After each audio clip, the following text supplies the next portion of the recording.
Oh my god.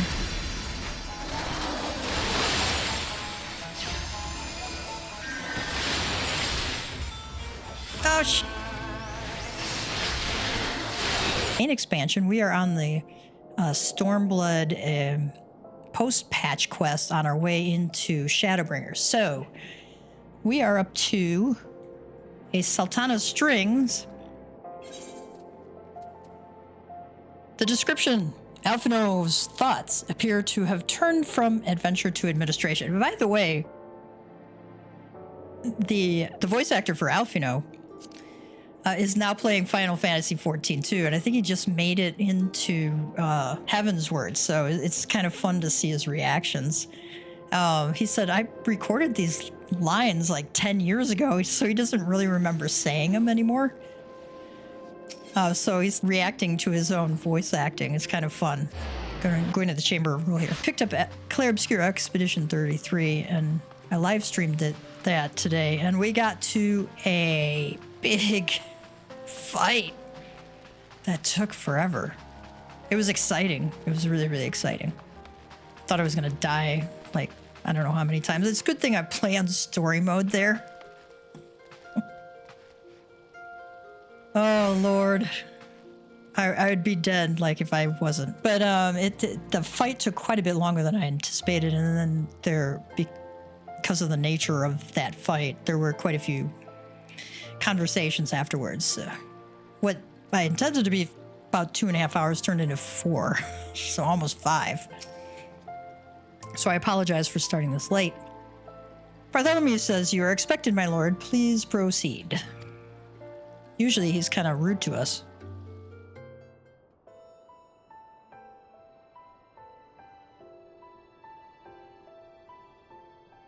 I thank you for answering my summons in these most interesting times.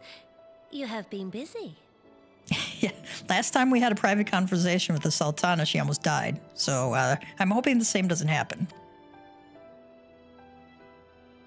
The liberation of Ala Mhigo will have far-reaching consequences, and there is a matter upon which I would seek your counsel.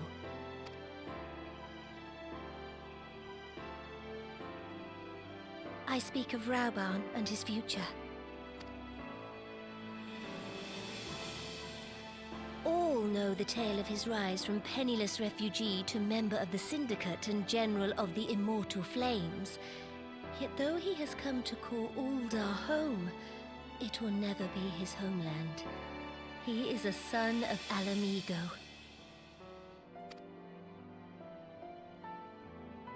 And now that she is free, I thought it only a matter of time before he sought my leave to return to her.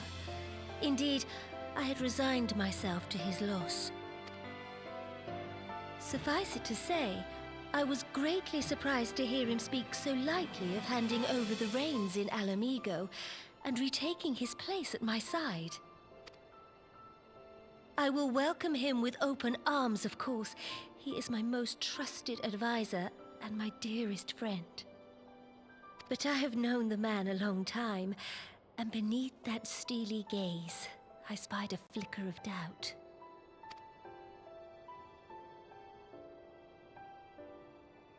Whether Rauban chooses to remain in Ul'dah or return to Ala Mhigo, I only wish that he do so with a heart unburdened by guilt or regret.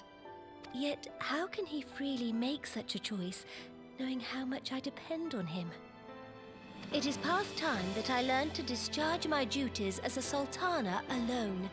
I must go forth and see my realm with my own eyes, and hear the wind with my own ears. Might I have your company for a brief adventure?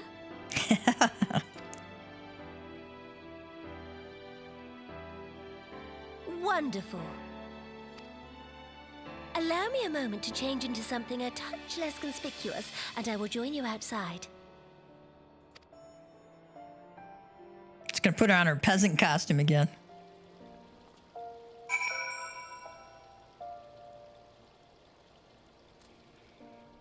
Speak with Anonymous outside the quicksand. What does Bartholomew say, if anything? Your audience with her grace is concluded then? Safe travels, my lord. Oh, he calls us my lord now. that new maidservant? No, truly.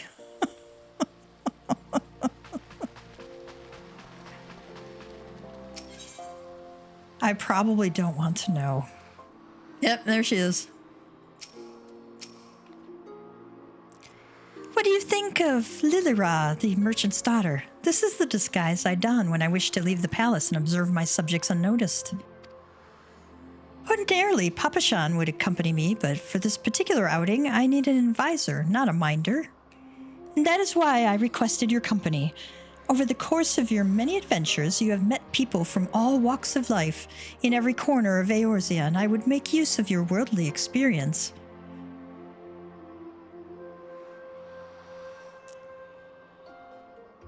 Worldly experience. Worldly experience. Okay. Now, let us be on our way. Our first destination is Stone's Throw, just beyond the Gate of Nald. It's just like walks underneath his legs. I'm like going, what? Kev's going, where's she going? Oh my god.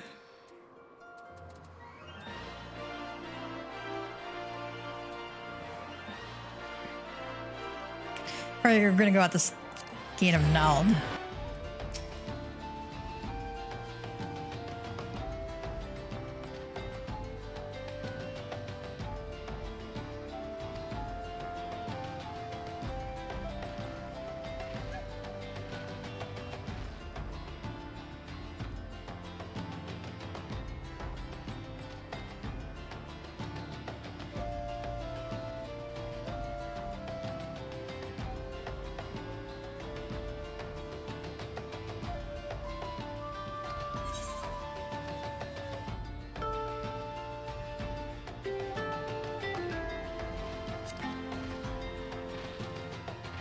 Sorry, you heard about us talking about pizza dough.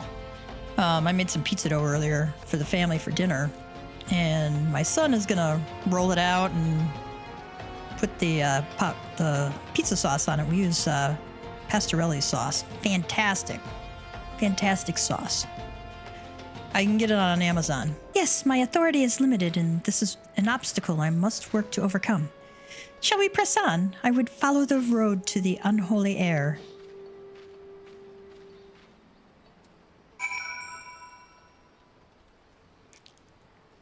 Hey, speak with Nanamo at the unholy air. Where's that? Ah, okay. Sorry for any background noise. It was here in this holy, unremarkable place that my mother and father met their doom. I was but a child at the time. My parents were returning from an inspection of our interest in eastern Thanalan when an untimely rockslide crushed their carriage. To this day, it is not certain if the incident was simple misfortune or an expertly planned assassination. Probably the latter, knowing, who's running the syndicate. Raoban once offered to reopen the investigation and bring me the truth he assumed I must surely crave, but I refused. Even if my parents' deaths were orchestrated by the monetarists, we could only have brought their hirelings to justice. The true villains, those who plotted to put me on the throne as a biddable puppet, were ever beyond our reach. Thus did I plan to strip the merchants of their power and place our nation in the hands of its citizens, quite unaware of the consequences my actions would have for you and yours. I shudder to think how many goodly souls paid the price of my naivete. But I am no longer a child reciting words with witless obedience, and I will not be used as a pawn in the monetarist damnable games. Forgive me my outburst. You are one of the few people to whom I feel I can speak my mind. Come, let us return to Ul'dah and visit the Coliseum.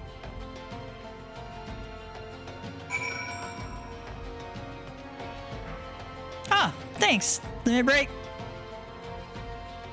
And how are you? Hope you're doing well. This is like a relaxed stream here. Those are some great people who do some fantastic streaming. I watch their streams. I learn a lot from them, actually. So mine's like really laid back. I'm still learning how to stream. I've only been doing it, since October, I think. You could tell my early streams from my later ones, for sure. I welcome questions. I don't always see them because the screen that I'm looking at for my chat is like way down out of my field of view. I try and glance down and catch it every now and then.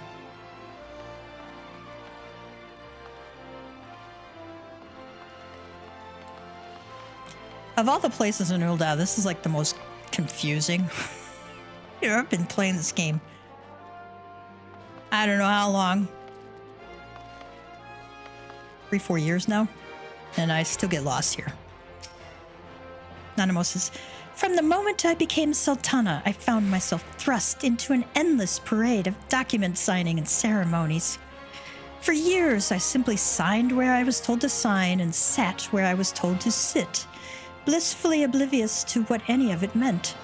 Yet one good thing did come from that ignominious chapter in my life, for it was during an official visit to the Colosseum that I first met Rauban. The match I had been invited to attend was not at all what I expected. They had pitted the bull of Ala Mhigo against some dozen or so rival gladiators. Blinkered though I was, I would not stand for so obvious an injustice, and demanded to see a fair fight, one man against another, and my royal wish was duly granted. It was not until later that I learned of the gambling ring, which had arranged for Rauban to die on the sands that day. Regardless, my intervention meant that Rauban had but a single opponent to dispatch, which he duly did. And when he knelt before me to receive the winner's purse, he swore that he would one day offer me his blade in service. Surrounded as I was by liars and manipulators, I confess I dismissed it as a pleasant piece of theater. But, as you know, Rauban is a man of his word. Though it took him another 5 years of fighting on the blood sands, he amassed a fortune so great as to buy not only his freedom, but a seat on the syndicate. And then I had my blade.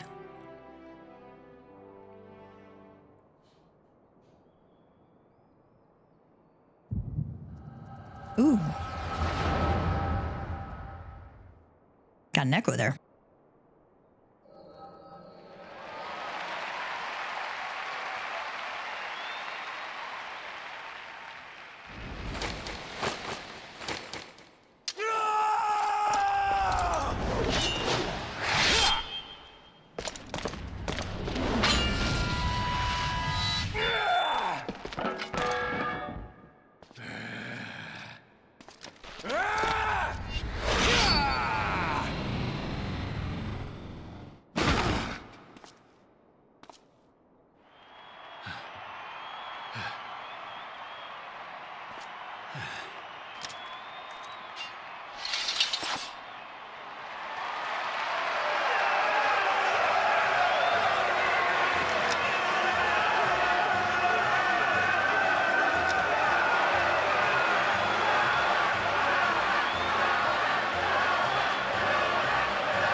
You mustn't! The danger is too great!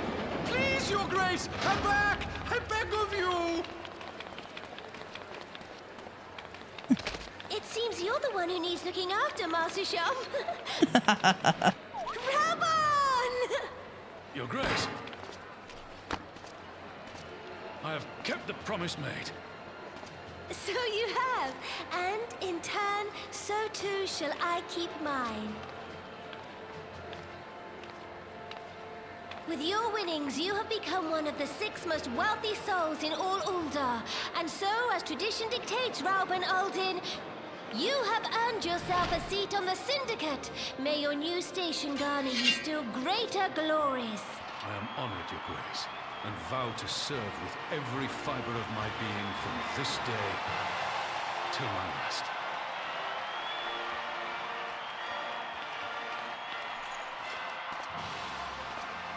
Long live the Sultana, and long live Ul'dah! Pretty cool there.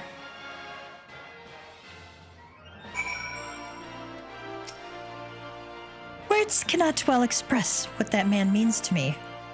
There are others who care deeply for my well-being, of course. Papashan's love for me is that of a grandsire for his grandchild, but upon matters of governance, I cannot turn to bodyguards and maidservants for counsel. Rauban, with the authority of his syndicate position, was the first sword I could wield. His was the only edge which could cut the strings that bound me. Persimmon pudding, Doman tea, stewed river bream. Yeah, I think I'll take the elegant silver pieces, actually.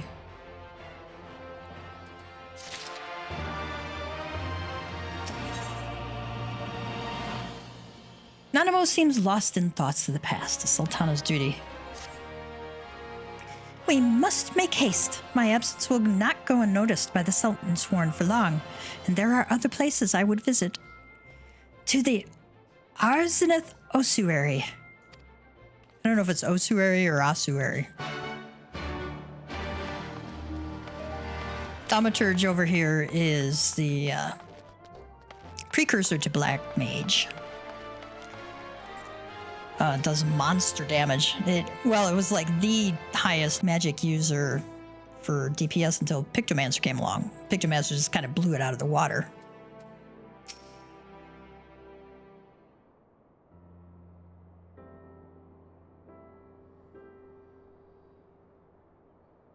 When the calamity threatened, Rauban led the Alliance forces into battle on the plains of Cartano, and I remained here. I prayed with all my heart that Archon Louisoix would have the power to rouse the 12. Since that day, I have made a custom of visiting the shrine during each of my little excursions. Here, I seek the blessing of Thal, reflect upon my choices, and ask myself if I am fulfilling my duties as Sultana. You are rightly celebrated as a champion because you have led the line in 100 battles for the good of Eorzea. In much the same way, I believe the measure of a monarch lies in how she leads her people in times of adversity. If I am to be a Sultana worthy of the name, I cannot turn a blind eye to the troubles facing Ul'dah. I have chosen my path, Gav. With Ala Mhigo now freed from imperial chains, I finally see a way to aid the refugees. Already many displaced Ala Mhigans seek to begin the long trek home. To facilitate that process, I have made a small contribution, an artisan's school in Rogger's Reach for any who wish to learn new trades. Realistically, however, it will take years for such training to yield tangible benefits. But we do not have years. These people will need shelter and employment if they are to survive, and this time, the Ul'dah treasury shall provide. Precisely where and how to allocate the necessary funds is, of course, another question. Might you ask a member of the syndicate for advice? Well, they'd probably give her crappy advice. Why not seek the advice of one who employs refugees? Or he could, just listen stoically. But I think he'll do the second one.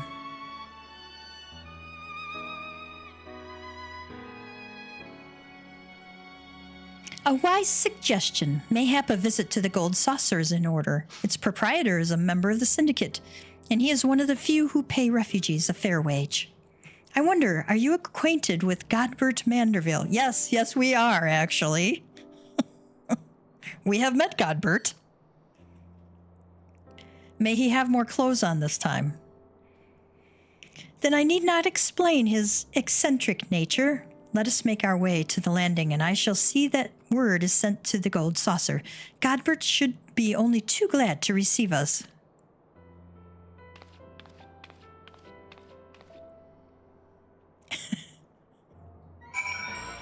Please, God, let him have more clothes on this time. I've ridden aboard a public airship before, but this shall be my first visit to the Gold Saucer. I must confess to some excitement.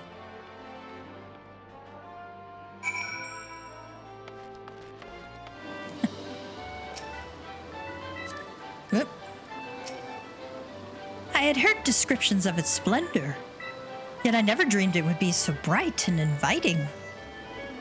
Oh, they're supposed to be fun. No, I couldn't possibly. We did not come here to fritter away the royal coin. Godbert will be expecting us. Come, let us head directly to the lounge and ignore these gaudy temptations. Well, I'm not going to ignore the gaudy temptations. Let's do our mini jackpot since we're here. The goal is to do, you know, the 1, 2, 3 and a 7, 8, 9 are the highest ones.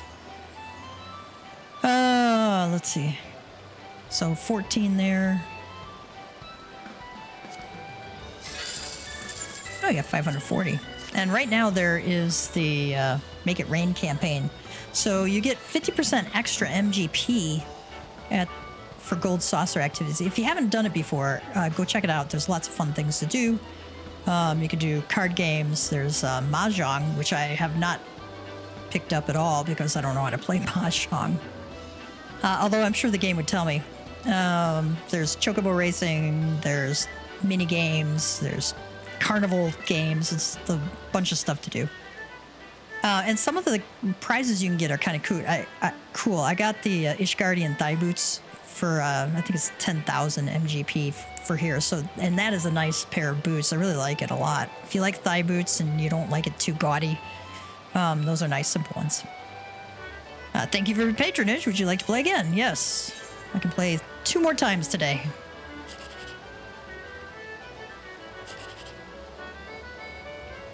Seven, 6, 9, 15. 7 is 22. Eh. And I can't get a 1, 2, 3 any other way, so. Oh,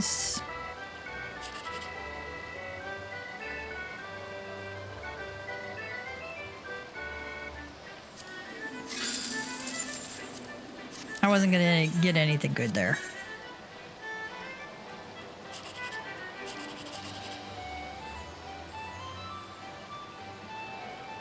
Oh, we get 21.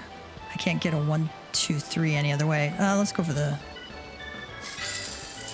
1620.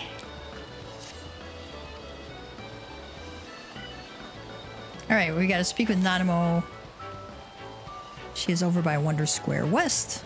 So, Godbert Manderville in all his splendor. They couldn't even put clothes on him for the statue. I believe this is where we are to meet Lord Manderville. Shall we sit while we await his coming?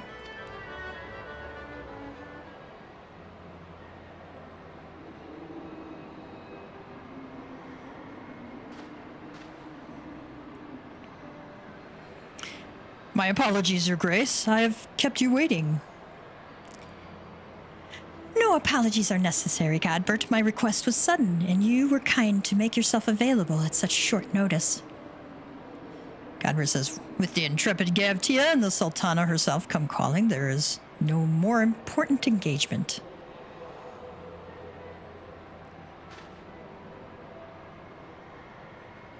As to the purpose of my visit, I would have your thoughts on how the Crown might best aid the refugees residing in Thanalan.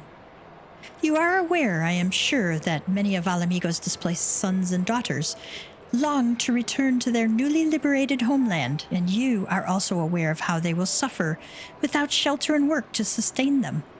I would use our nation's wealth to spare them that suffering. What advice have you for me on the matter of how it might best be distributed?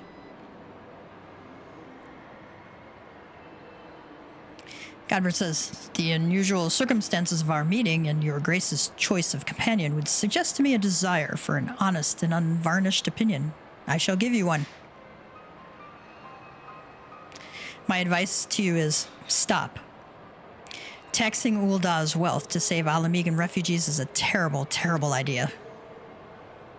You oppose my proposition?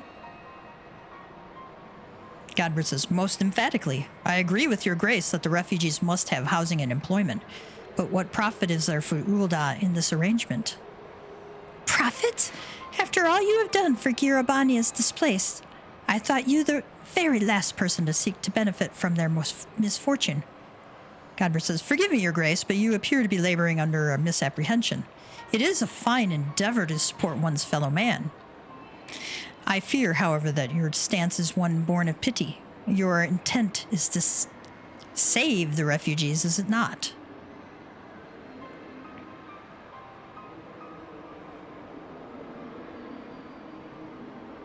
For all our potential, we are indolent creatures by nature. If unconditional charity is all we know, then we begin to rely upon it, to expect it. And then we must consider Ul'dah's own poor and downtrodden. Should they hear of you spending the nation's coin, not to improve their lot, but to nurture the distant citizens of Ala Mhigo, it is unlikely they will applaud your generosity. Surely it is not your grace's intention to foster new resentments, but to spread goodwill? Indeed. Then any support I pledge to the refugees must promote self-sufficiency, whilst also serving the interests of the people of Ul'dah. Exactly so. Such an arrangement will create a far more equitable relationship with the returning Ala Mhigans, even as it generates the revenue required to win the approval of your subjects.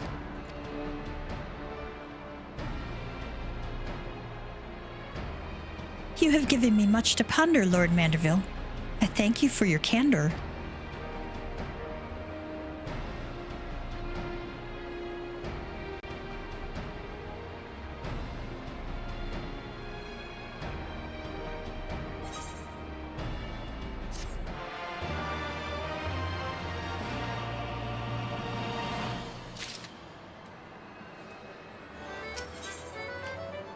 Nanamo appears to be reassessing her plans. Prophet, the thought never even crossed my mind. But standing about lamenting my naivety will not do anyone any good. I shall consider my lesson learned and press on. Gav, are you perchance acquainted with any successful merchants? If my attempted philanthropy is obliged to reap a profit, it would seem wise to consult someone with a knack for business. Ordinarily, I would not trust any agent of the East Aldenard Trading Company, but if you hold this Hancock fellow in high esteem, I am content to be led by you. You may repay my faith by journeying to distant Kugane and speaking with him on my behalf. Eager though I am to visit those shores, I have not the leisure for a lengthy sea voyage. Now, assuming you will travel as adventurers are wont to do, I shall await your report by the Aetheryte in Ul'dah. A fair journey to you, Gav, and a swift one, if you please. Speak with Angok and Kugane.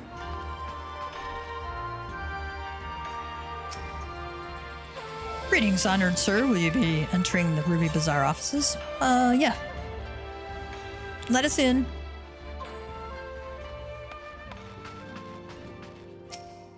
Here's Hancock. Gav, to what do I owe the pleasure? Or are you here on business? I beg your pardon? Her Grace the Sultana would have my opinion on how best to invest the wealth of Ul'dah? My dear Gav, I have you to thank for this recognition, I am sure, and I am flattered that you came to me, truly flattered. But why settle for a lowly apprentice when you could have the master? Upon matters of profit, there is no living soul better qualified to advise Her Grace than Chairman Lolorito, a man whose morning exertions are said to fill his guard robe with gold. I don't know if I want to know what the exertions consist of. Trying to keep it family friendly here. I should be happy to arrange a meeting for you, say at the Scion's former headquarters in Thanalan. The Waking Sands would seem a suitably neutral venue for negotiations, don't you think? Fare you well, Gav, and may your dealings prove fruitful. Do you have anything else for us? You will not find a shrewder merchant than Chairman Lolorito. Would that I could be present to witness the back and forth of your coming negotiations. Speak with Nanamo in Ul'dah.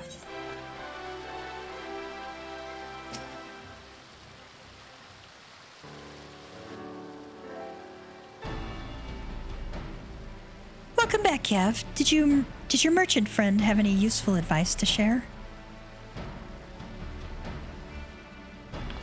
With Lolorito? And you agreed to this? I am well aware of his standing in the field of business, but I had hoped to keep the monetarists at arm's length, and him in particular. Nay, I cannot live in fear of the man. I must learn how to treat with him if I am to rule Ul'dah effectively. Very well. I will meet with Lolorito. Let us go on ahead to the Waking Sands and prepare for his coming.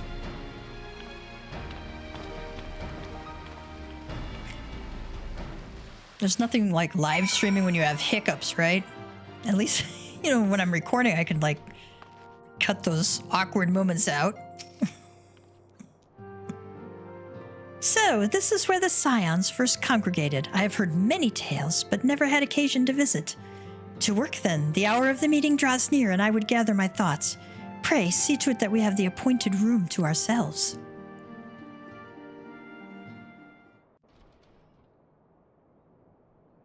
Wait, we even cleared Urianger out. A personal summons from the Scions. This must be important business indeed.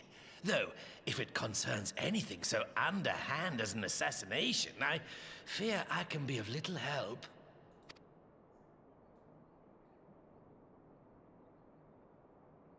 Charmed as always, Lolorito.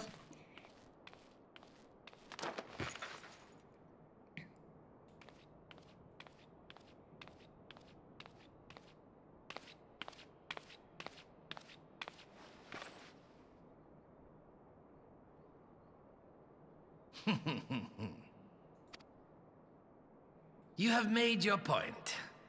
'Tis indeed unsettling to find oneself seated across from an impassive mask.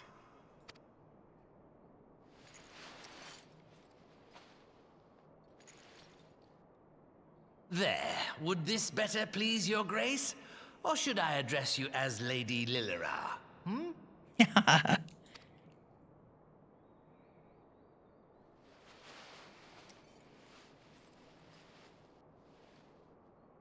Nay, the deception has served its purpose. I'm glad to see you found amusement in my little jest, Lord Lolorito, but shall we proceed to the business at hand? By all means. I must say, I'm most eager to hear your proposal. Kind of like that hairstyle. Simply put, I would aid the refugees camped in Thanalan in their efforts to return to Ala Mhigo. The reparations you paid in the wake of your earlier misdemeanors will be used to fund the endeavor, together with the fortune seized from the late Teleji Adeleji's estate. But this plan is not intended to benefit the displaced alone. I would make of this an investment which shall enrich Uldar and Ala Mhigo both. And who better to consult on matters of profit than the wealthiest man in all of Thanalan? I beseech you then, Lord Lolorito, share with us your mercantile wisdom. Ah, 'twould seem your grace has matured beyond acts of earnest yet misplaced charity. Pray tell me more.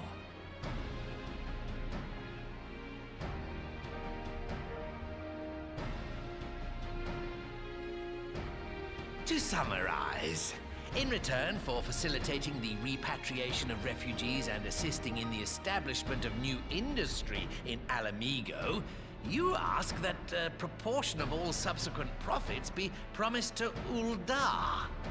Huh, I am impressed, Your Grace. 'Tis an elegant solution, albeit one lacking certain crucial details, specifically which industry and where. How swiftly you identified the weakness in my plan, just as I knew you would. Your travels have taken you across the length and breadth of Gir Abania, and you know the land far better than I.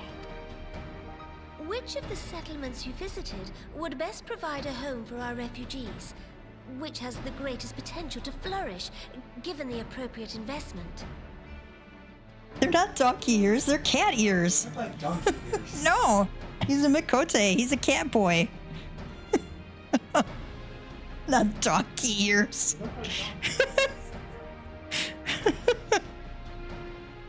Papa Cat Gamer thinks that Gav's ears look like donkey ears. He's wrong. I just want to say that. Papa Cat Gamer is right on a great many things, but that one is not one of them. Which of the settlements you visited would best provide a home for our refugees? We do Alagana, Alagiri, or the Saltery.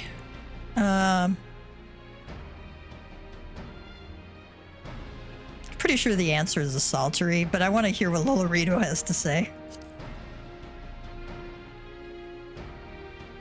Yes, Quarry Town certainly does carry the potential for profit. At least it would do were it situated anywhere near a lucrative market. It would cost more to transport the materials than they are worth, in my humble opinion.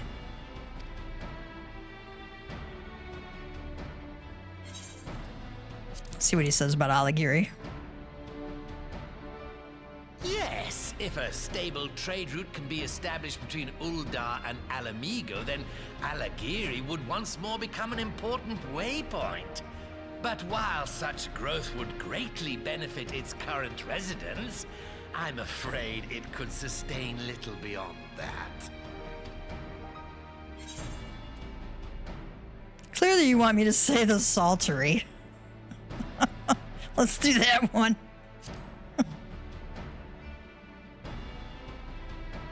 Ah, yes, that desolate little village on the shore of Loch Seld.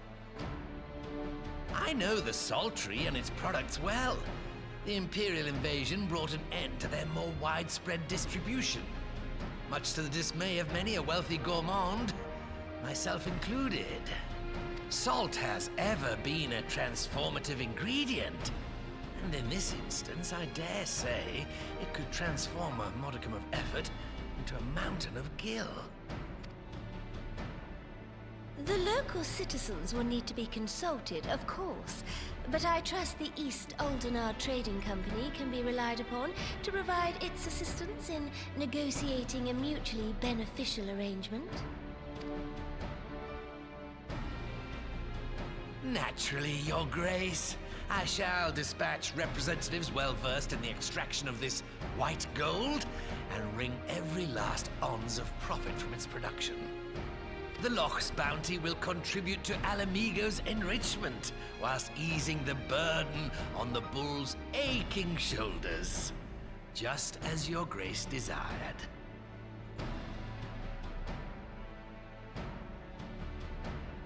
A deal is struck then.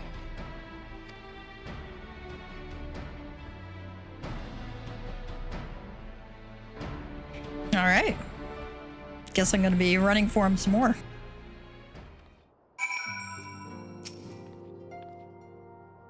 Oh, I fear it will be many years before I feel comfortable taking part in such negotiations.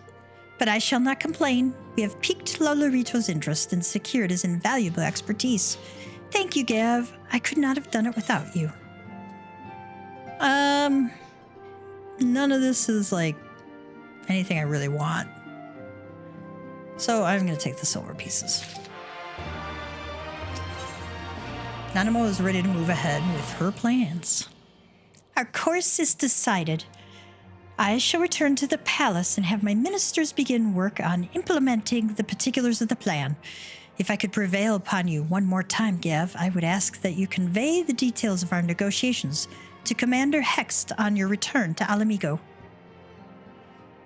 My thanks again. Together we have laid the groundwork for an endeavor which promises to benefit the peoples of Ala Mhigo and Ul'dah both. Alright, does she have anything else for us? You need not accompany me back to the palace. I will have Papa Shan arrange an escort. That is, if he hasn't already organized a search party. I've been absent for rather longer than intended. See if Urianger has anything new to say to us.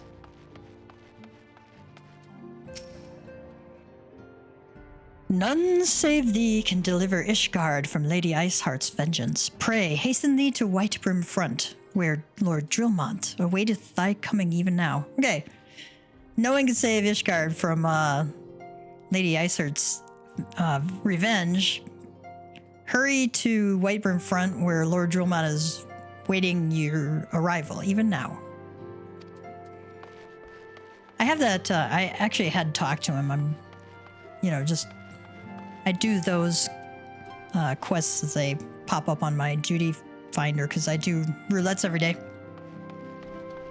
It's a good way of making gil. Speak with Lise in the Ala Mhigo quarter. Alright, let's see what the boys have to say before we talk to Lise. Whiskar. Oh, greetings, Gav. I'm actually in the middle of reporting to the commander here, so... Shut up. That's what he's trying to say. Arnvald says, welcome back, Gav. How was your audience with the Sultana? Alfino says, in your absence, I have kept myself busy cataloging the riches of the Mad King's trove and calculating its worth in gil. I have some way to go, but the figure is already quite staggering. That's pretty cool.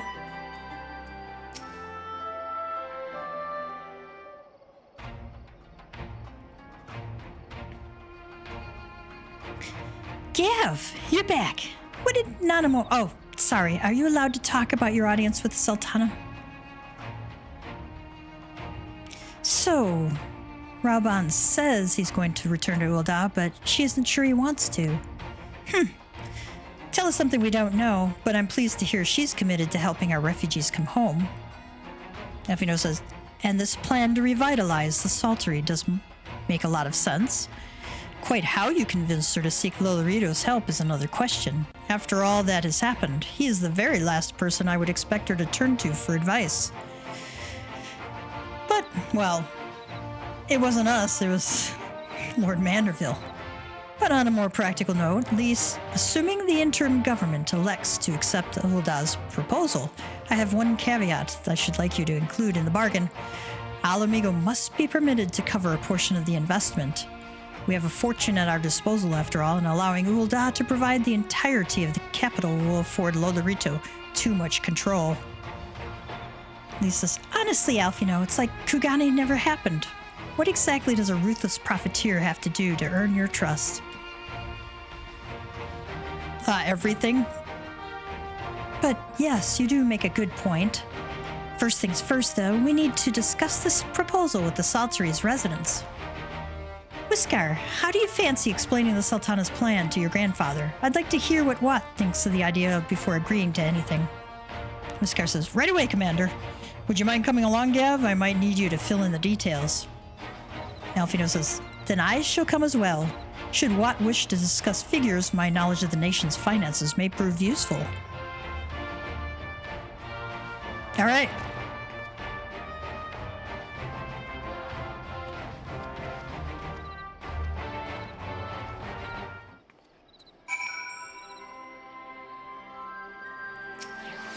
Does she have anything else with us? I'll have to give Nanamo my thanks next time we meet. With this and everything else that's been happening, it really feels like things are gathering pace around here. Arnvald says, I'm leaving the business of dividing up the treasure to those who know about such things. I'm not proud to admit it, but every time I see a column of numbers, my eyes glaze over. One of these days, I'll have to ask Alfino to explain it all to me. That would be slightly less painful than asking Urianger to explain it to you, although both would be very thorough. Alfino says, ideally, one would want Ala Mhigo's stake to match Ul'dah's gil for gil, in combination with a cast iron contract that should serve to prevent Lolorito from making off with all of the profits. Whiskar says, let's go and see Granddad. He's going to want to hear this. Wat says, what manner of mischief brings you young'uns to Old Wat this time? Whiskar says, they want to rebuild the Saltery, Granddad. Gav, tell them about the deal. Well, bugger me. We've never had the coin or the hands to put the place back to how it was, but it sounds like that's about to change. There's just one small wrinkle in your plan. It doesn't account for all the nasties queuing up to eat anyone who goes near the shore. The king used to send soldiers to cull the buggers, but the Imperials weren't about to help the likes of us. Whiskar says, don't worry, Granddad, we'll take care of all that. Commander Hext has been talking about starting up regular patrols, and I'm sure she'd assign me to the block if I asked. Wat says, I'd appreciate that, Whiskar, my lad. Truly I would. So, does this mean you've gotten better with that blade of yours? Whiskar says, I've been training, but mostly to kill Imperials. You've some experience hunting monsters, don't you, Gav? Don't you think you would cast an eye over a few of the local beasties and teach me how to deal with them? Ah, you can count me in. Let's not waste any time then. I'll see you by the lock. Elfino says, whilst you are busy attending to the local fauna, I shall have Master Watt explain to me exactly what is required to restore the Saltery to its former glory. Good hunting. Do they have anything else? Needless to say, I shall impress upon our friend here the singular importance of securing a fair contract with the Zul'Dan benefactors. Watt says, does my heart good to see youngsters like my grandson giving their all to rebuild the country. Feels like anything's possible. Speak with Whiskar and use the telescope to observe a yabby. Okay. Right then, Gav. I got a spyglass here you can use to take a closer look at the pests. Once you get their measure, you can tell me what to do, and we'll see how well I get on. Search your surroundings for yabbies. You may move the camera as well as zoom in and out. Target a yabby and inspect it with the mouse button.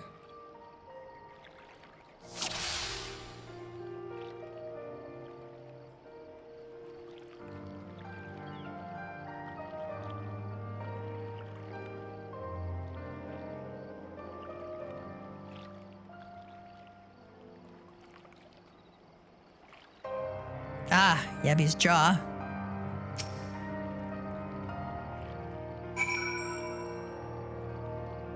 Oh, we gotta find the weak spot.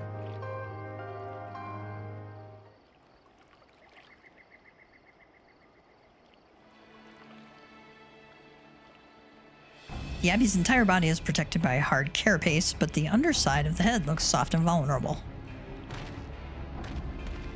Ah, it looks like you've found a Yabby. They say hitting their shells like smacking a rock. Any suggestions? Aim for this off. Just hit it as hard as you can. See what it says.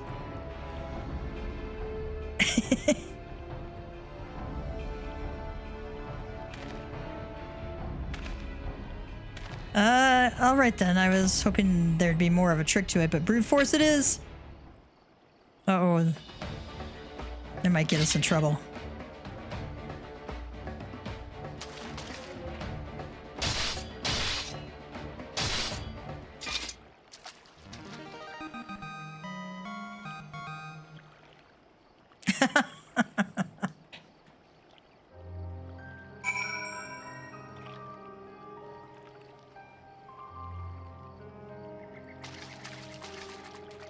Let's give poor Whiskar a break next time.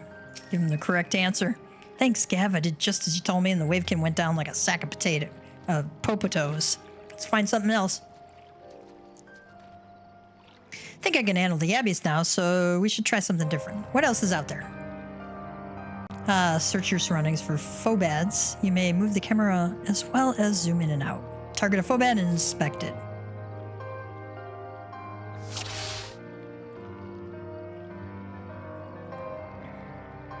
Ah, the eye.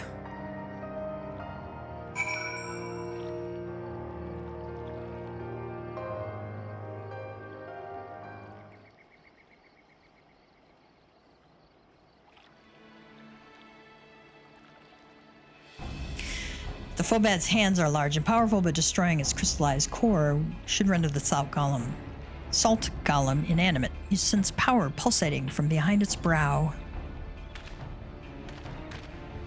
Ugh, phobad. How do I defeat one of those? Just hit it really, really hard as you can. Let's have mercy on Whiskar. Destroy the core within its brow. Inside its head, is it? I'll try to stab it right between the eyes then. How about in the eye?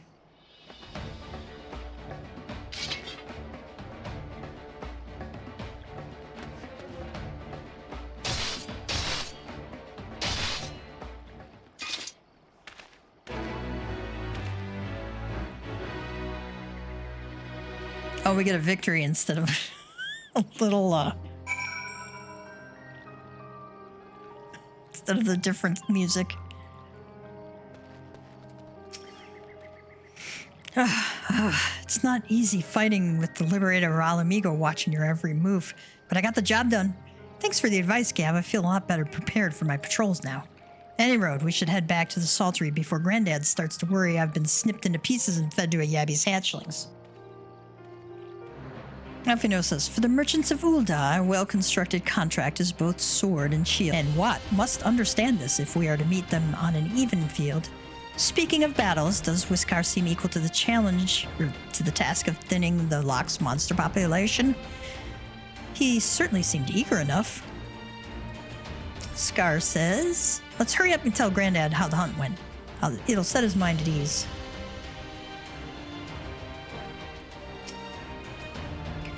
Wat says, I see you've returned in one piece. Dealt with those beasties then, did you?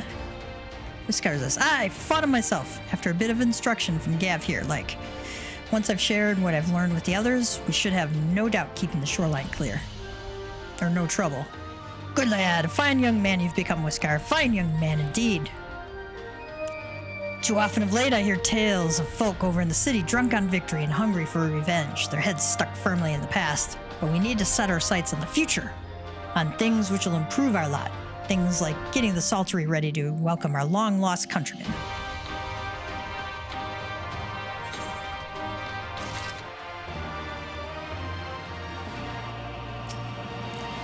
Wat says, it'll be nice to have some resistance lads and lasses around to watch over us. No one wants to worry about being dragged into the lock while you're just trying to get an honest day's work done.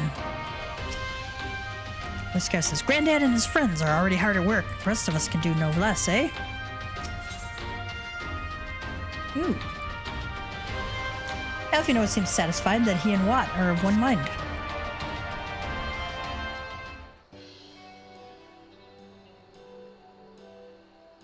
It seems Whiskar has the Saltery's security well in hand. I, meanwhile, have discussed the next steps with Master Wat and completed my inspection of the site. With a little work, the vacant buildings here could be made into very presentable dwellings. Flame Scout. Message from General Aldine. Apologies for the interruption, sir, but the General would speak with you at your earliest convenience. Alfino says, do not feel obliged to wait around on my account. I shall remain here to hammer out the finer details with Wat and act as an intermediary with our business partners in Ul'dah. You should go. Flame Scout says, General Aldine asks that you wait for him by the main gate in the Ala Mhigo quarter. My apologies again, sir. Very well.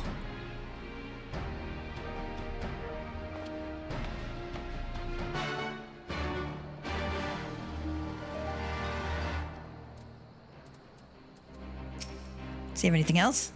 That Alfino is a bright lad, isn't he? I told him what we'd need to repair the place, and he tallied up the total cost on the spot, and it weren't a small number either. Pray, leave the administrative task to me. General Aldine will be waiting. Whiskar says, I'll ask Commander Hex to assign a squad to patrol the Saltery's harvesting and fishing spots, and I'll be sure to tell them what you told me. We're in a little trouble now since we told them the wrong thing, but, you know, it'll be okay. Ooh, destination.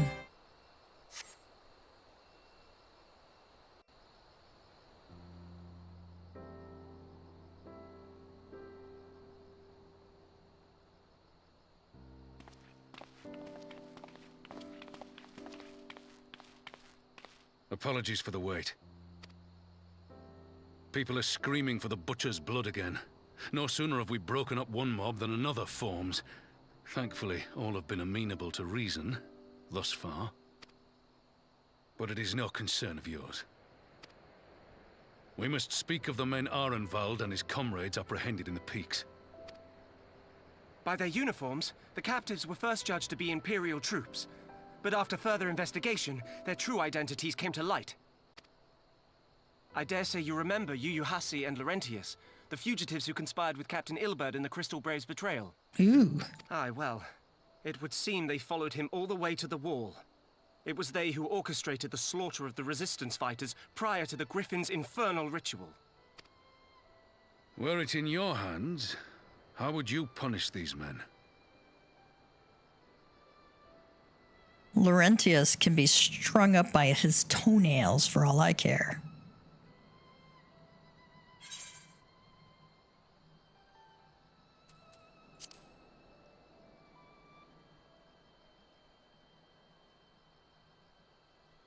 Hear, hear.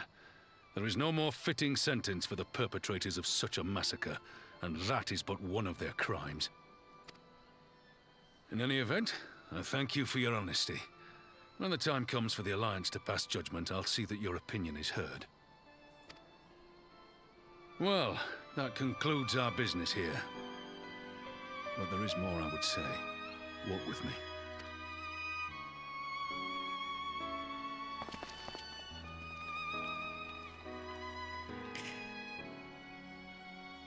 We gave Laurentius a chance, and he burned us.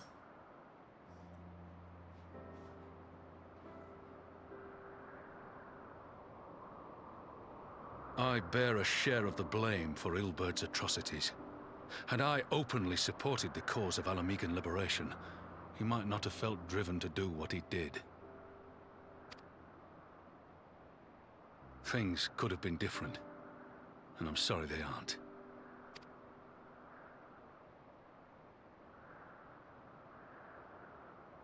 But even after all that has happened, my homeland is free. With the Scions and the Alliance at their side, my countrymen have reclaimed what many thought lost forever. Under her new leadership, I have every confidence that Ala Mhigo will emerge from the shadow of the Empire and rise once more to greatness. Which means my work here is done. Soon I will return to Ul'dah and take my place at the Sultana's side. Father... I'll not deny there's a part of me that wants to stay. The same part that contemplated renouncing my rank and joining you as a wandering sellsword.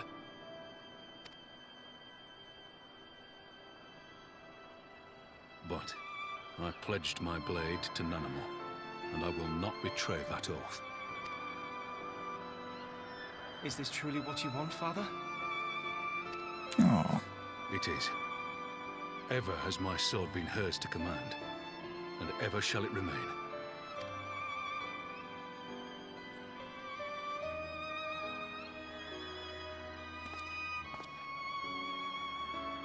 Thank you for lending an ear. When all the rest are clamoring for me to stay, I trust you'll send me on my way.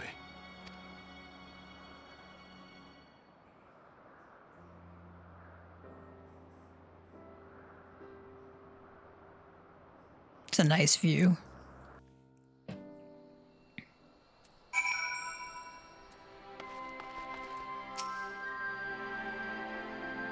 Arnvald says, I was just on my way to the Saltery. It's lucky I saw you. Pippin says, Arnvald seems flustered. Something is amiss. Raban says, that took longer than I intended, but at least you know where I stand. Now that's settled. Arnvald, what news? Arnvald says, we have a problem, sir. A group of Ananta has arrived at the main gates, and I don't mean the Vera. These are Kaliana, the ones that summoned the Primal. They're insisting they be allowed to attend the council. Lise is trying to reason with them, but she may need help. Pippin says, an invitation was extended to all of the native beast tribes, but we assumed that the Kaliana would refuse it out of hand. Raban says, we'd best go and see for ourselves. Pippin, take command of our forces and be ready for battle. Gav, you've dealt with these Kaliana before. I'd have you at my side.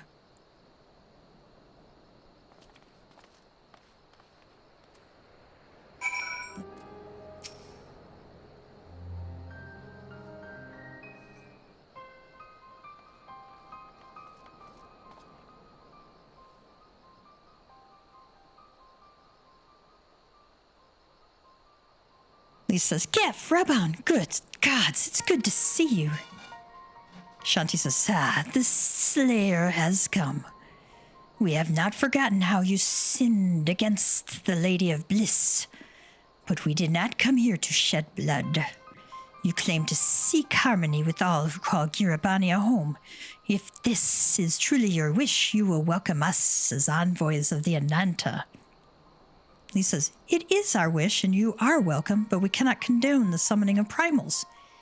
If you want to enter the palace, I must ask that you first surrender any crystal jewelry. You have my word that it will all be returned to you when the meeting is over. We will do as you ask, but you will not have our weapons. We are not so foolish as to place ourselves entirely at the mercy of our tormentors. Captain says, I reckon that's close we're going to get to a compromise, and we will have people standing guard. Raban says, I let them keep their swords. Then we have an agreement. Lead the way to your meeting chamber.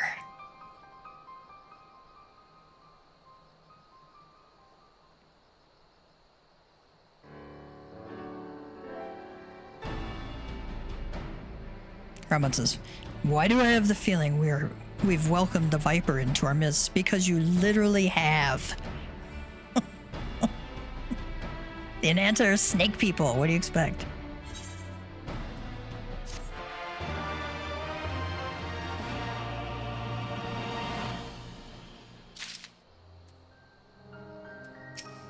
Arnvald says, turning the Kaliano away now would have made a mockery of Lisa's promise to give everyone a say. She couldn't not let them in. Dress up Raban. Raban seems unconvinced by the Kaliana's sincerity. This Kaliana elder's intentions seem at odds with all we know of her tribe. What think you, Gav? The enthralled cannot be trusted, or mayhap even the enthralled can learn to compromise? Well, the enthralled can't be trusted. I just said that once a creature has fallen under the sway of a primal, there is no salvation. And I strongly doubt the Kaliana have suddenly broken free of Lakshmi's will. Whatever the truth, I would take no chances. The guard must be strengthened, ideally with people who know a thing or two about primals. Can we rely on the scions? Arnvald says, I'll round up our comrades and send them to the Ala Mhigo quarter. You can go on ahead if you'd like, Gav. Raban says, my thanks. I'll see you in the palace.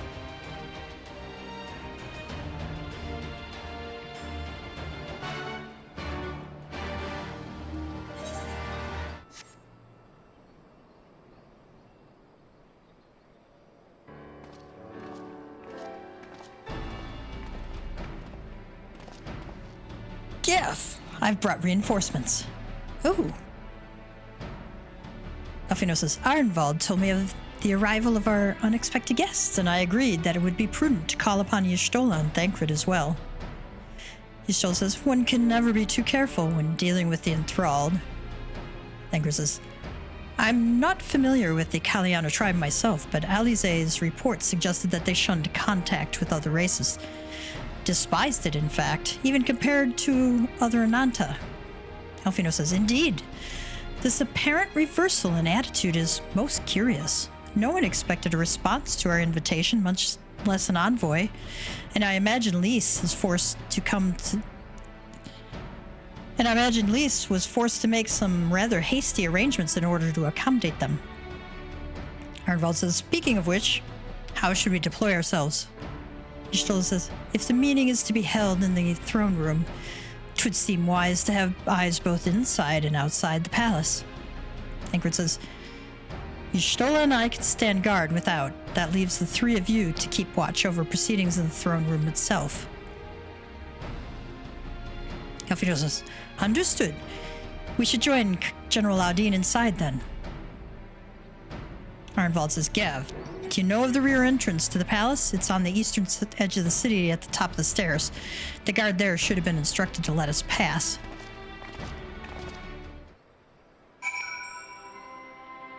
All right, we got to speak with the resistance guard. What does Y'shtola have to say to us? As fortune would have it, I was visiting Rauger's Reach to look in on Alize. She sends her regards. Ingrid says, leave external security to us, Gav. I scouted around the palace quite extensively while I was searching for Kryles, so I know the lay of the land. It's kind of handy to have that.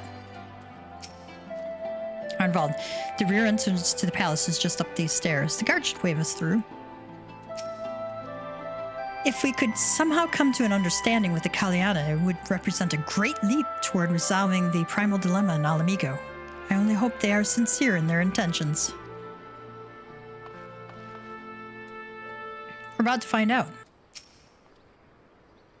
You're with the Scion, sir. General Aladdin left orders that you were to be escorted inside. If you'll follow me. Yep.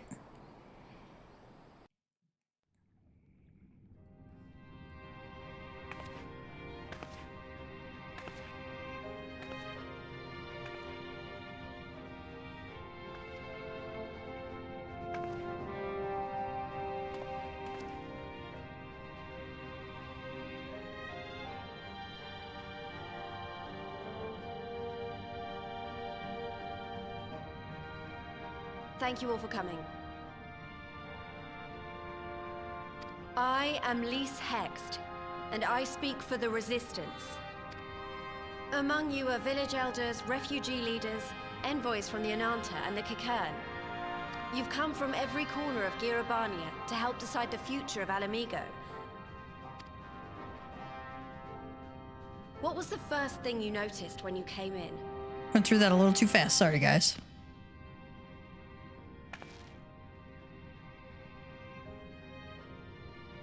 For me, it was that empty throne.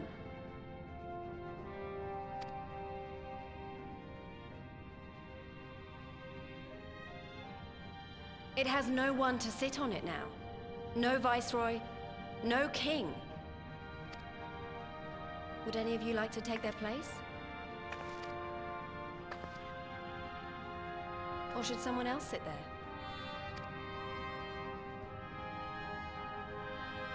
Then let's sit here in a circle, as equals, and I hope, as friends.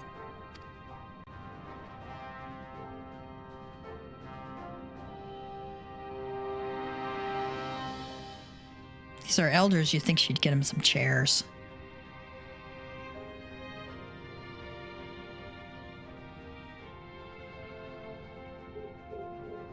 Expertly done. Lys has removed monarchy as a choice early in the game and positioned them to consider a joint government. All things considered, I would say events have got off to a fine start.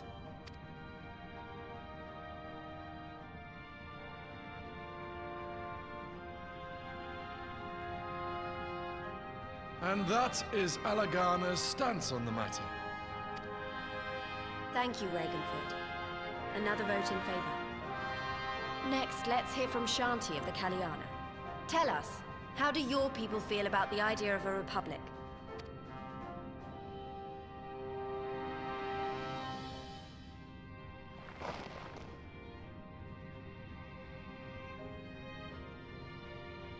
The Ananta wish only that those who dwell within Girabania devote themselves to our faith. You shall all worship Sri Lakshmi!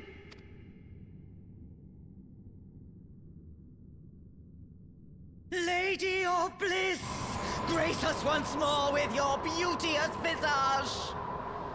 Oh, that's not good.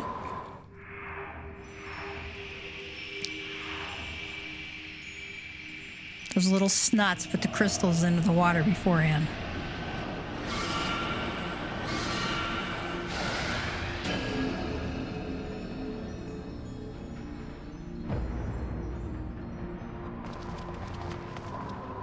This can't be happening. No crystals were allowed through the door. We can worry about the how of it later. We need to evacuate these people right now, or the Primal will make thralls of them all. It's up to us.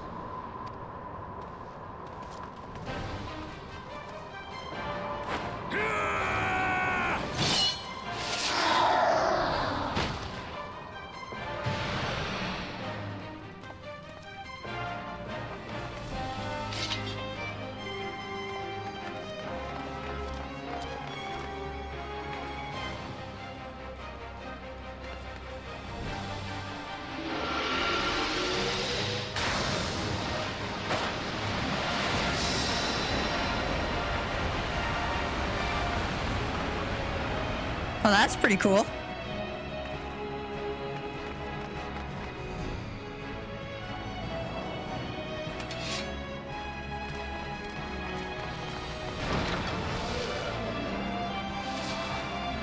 Gods damn it!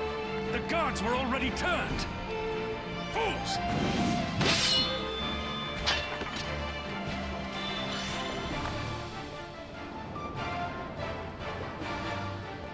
No, you don't! The Kaliana would see us all enthralled. Then they're going to be sorely disappointed. We have the Warrior of Light and Arenvald to shield us.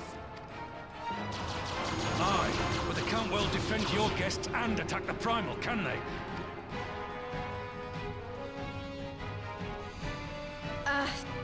All right, I think I have an idea. Keep these people safe, General. I'll be back as soon as I can.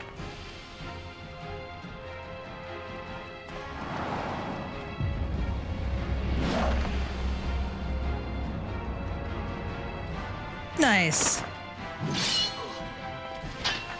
Yeah, whatever she's about, you'd best make it quick.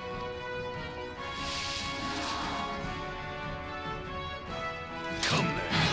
Who will be next to die on my steel?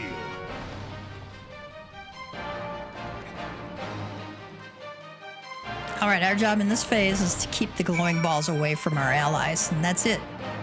That's our sole job. Does Raban have anything to say? Leave the underlings to me. You have a primal to fight. No.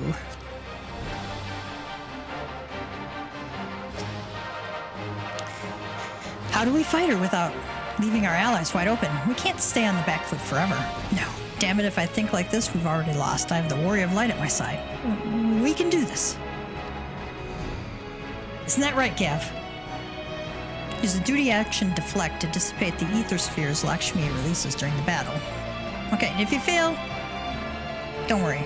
Okay? If a ether sphere hits an ally, the duty fails, so. But if it happens, it happens, and you just restart it on easy mode. Be warned that allowing an ally to be enthralled by an ether sphere will result in failure.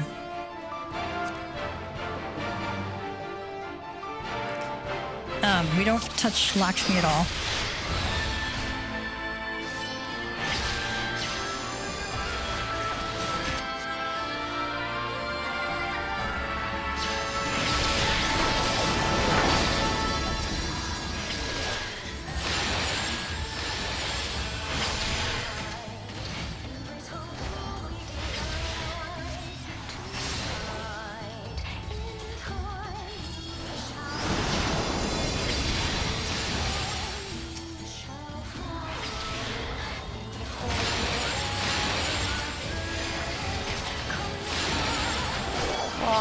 I offer you peace and serenity.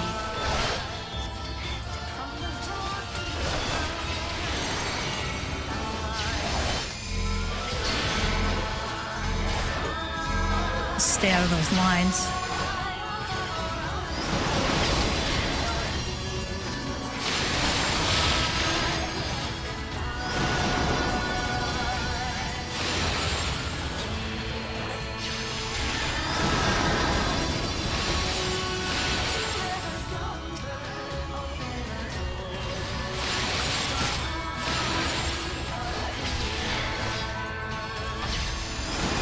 Oh my god.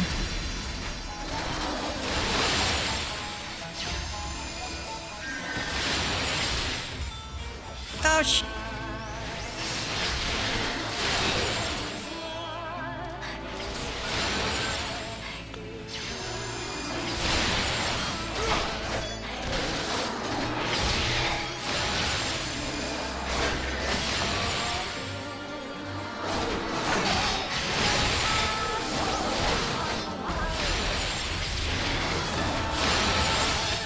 I shall free you from your hate. Oh my god.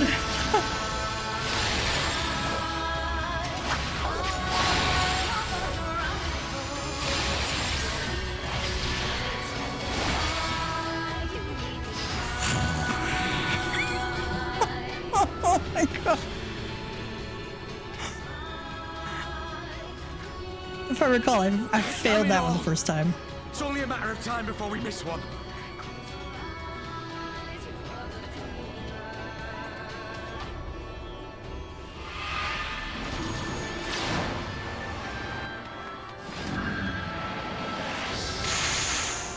Aha!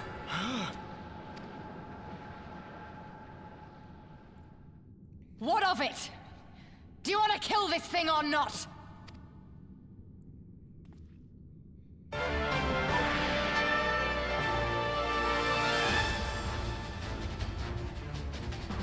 Defeat LAKSHMI. Yeah, don't touch LAKSHMI at first. Just focus on keeping the ether balls away from everybody.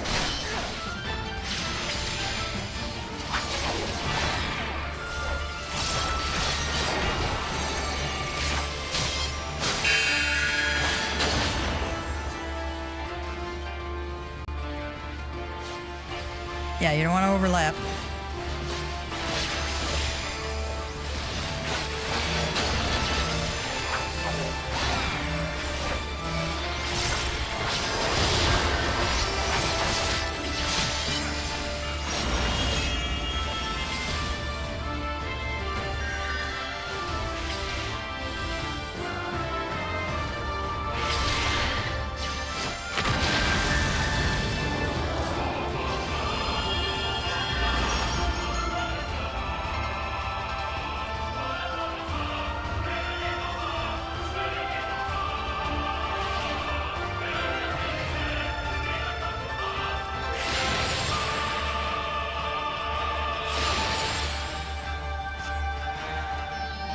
Ah, we can't do anything.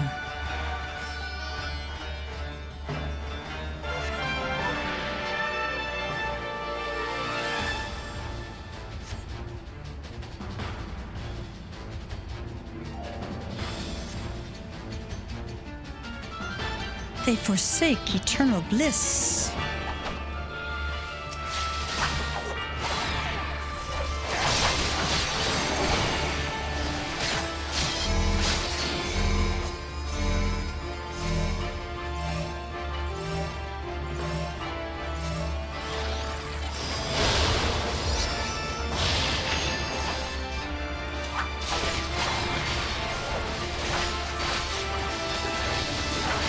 More than 3 to pass the primal. If we let you fall here, then we'll stop her.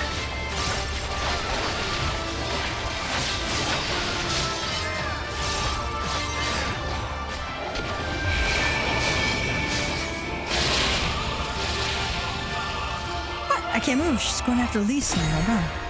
Okay, we got to do active time maneuver.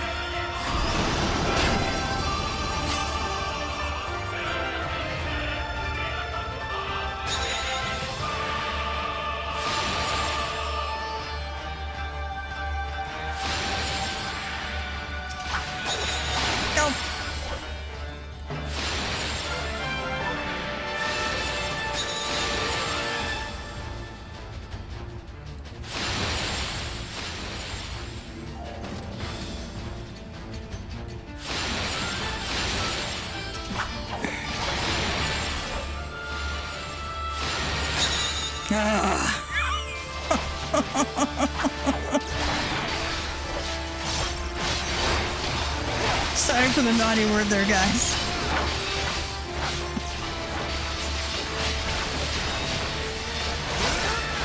I try and keep it clean.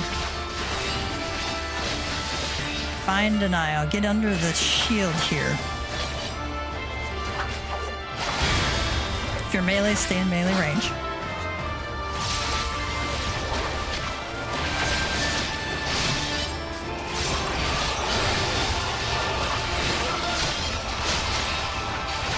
Melee, don't forget your positionals.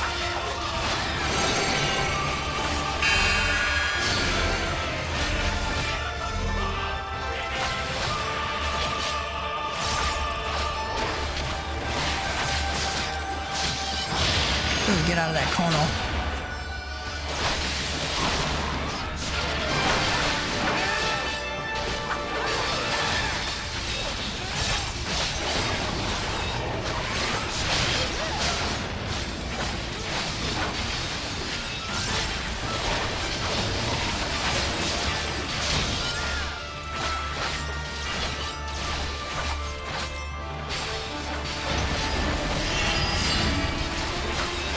Get underneath there.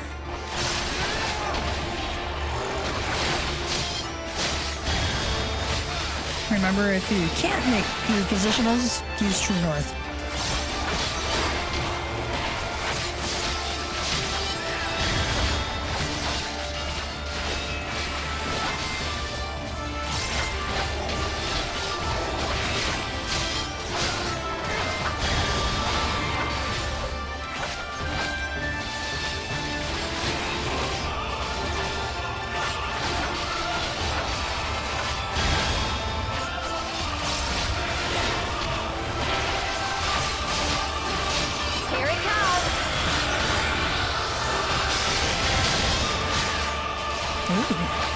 Go for it.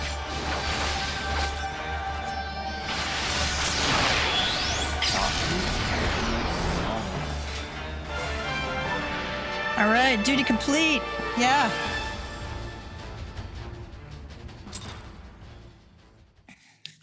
That one was a hard one for me because I felt like I couldn't get to all those balls in time. Enjoy the cutscene.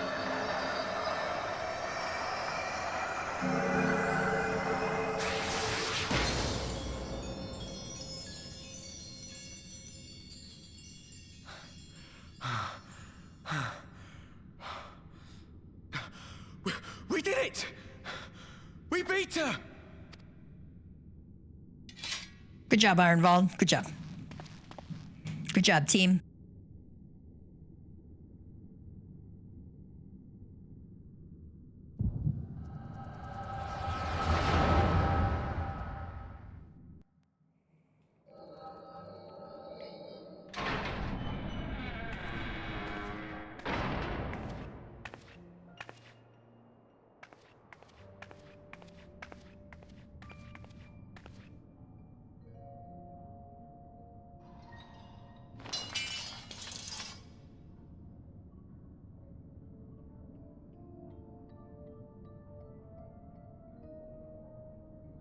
What is this? I'm only gonna say this once. The Ananta just summoned their primal in the throne room. My friends are fighting her, but they need help. They need someone with the Echo, and by the gods, I wish I had it, but I don't.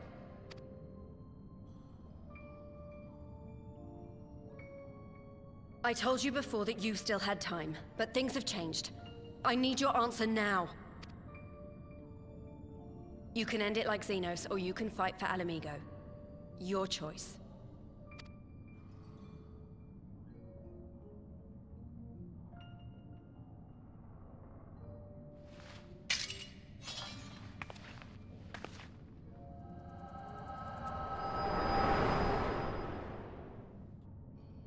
And we know our choice.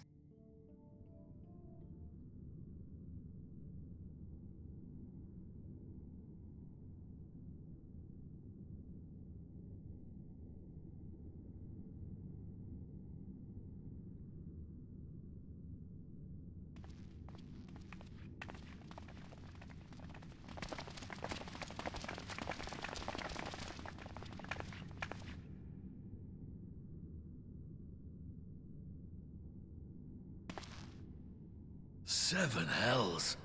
It's her, the Butcher.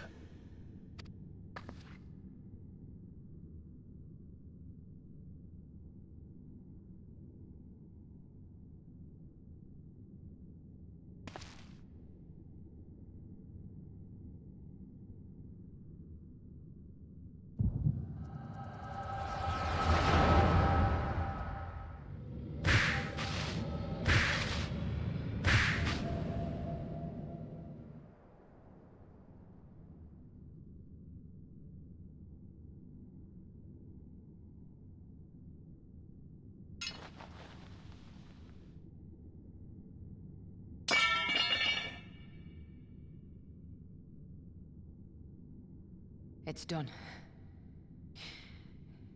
Take me back to my cell.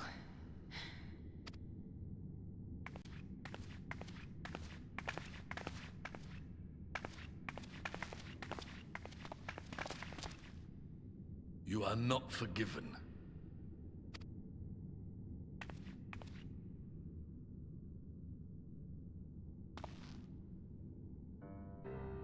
Not you. You I will never forgive.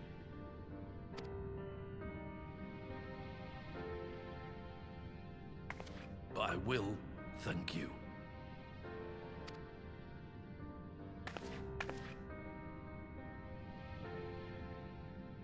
For standing against a primal and saving us from servitude. You have my thanks.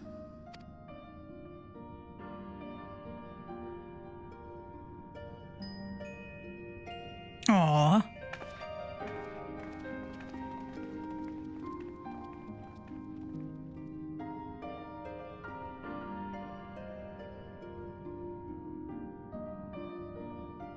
It's easy to miss that teardrop that falls.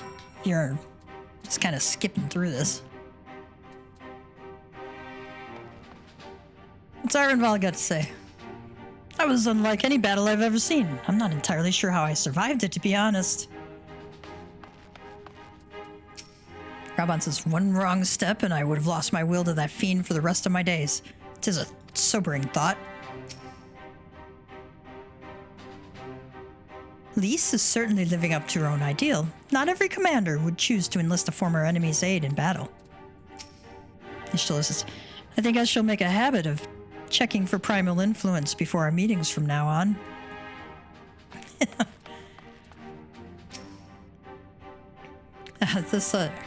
This Ananta says, they disgrace all Ananta.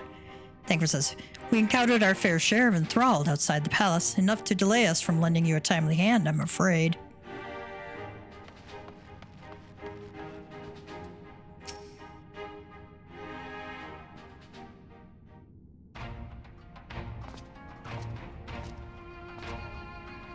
Well fought, Gav, Arnvald. That was a near thing. Raban says, our stand against the Kaliana would have been brief indeed had you not volunteered for guard duty. We'd be enthralled as surely as our sentries were. They must have planned this far in advance. Lisa, security was my responsibility, and I know how dangerous primals can be. I should have... It's my fault. My stupid mistake. Raban says, nay, lass. We were all caught unawares. We will take this as a lesson and watch our own more carefully in the future.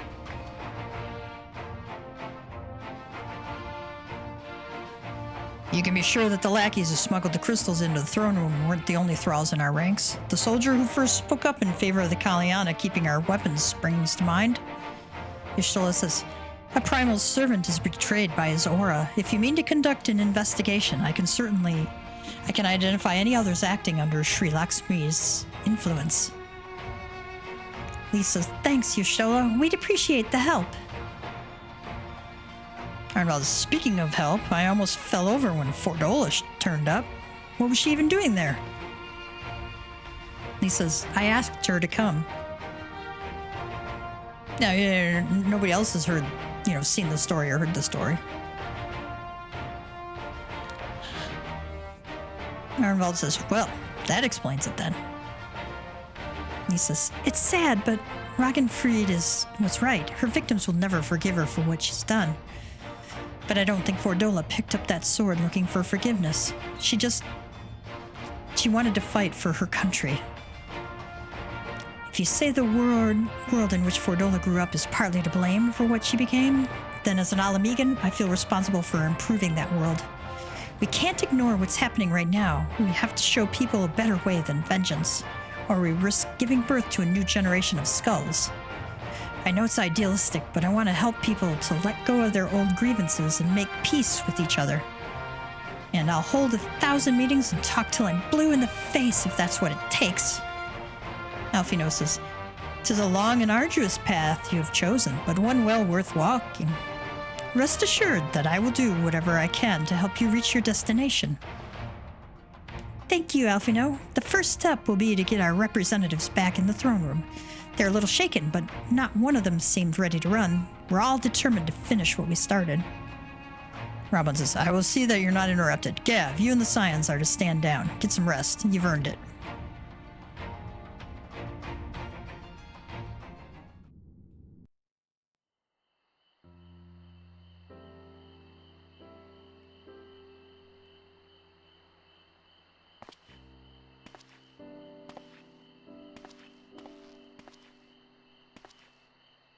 A fine spot to contemplate the heavens.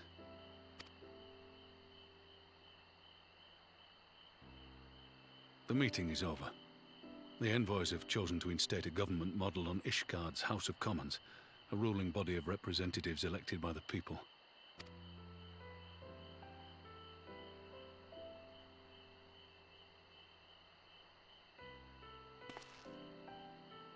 It is a fair decision, and one which signals the end of my part in all this.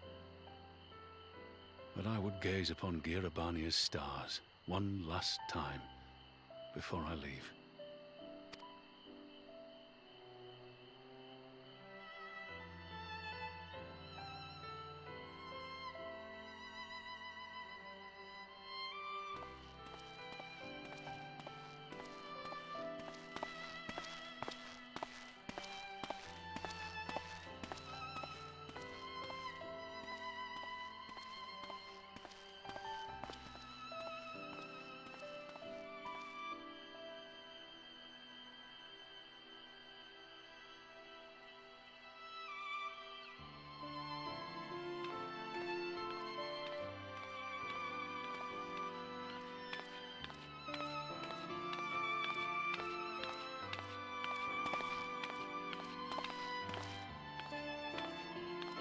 Forget something?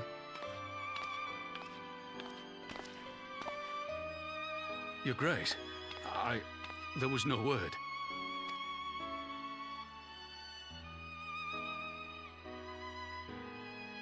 Raubon Aldin, you are hereby dismissed as General of the Immortal Flames and relieved of your seat on the Syndicate. Oh my. But, Your Grace... Raubon, I am no longer a child. Stay here in your homeland.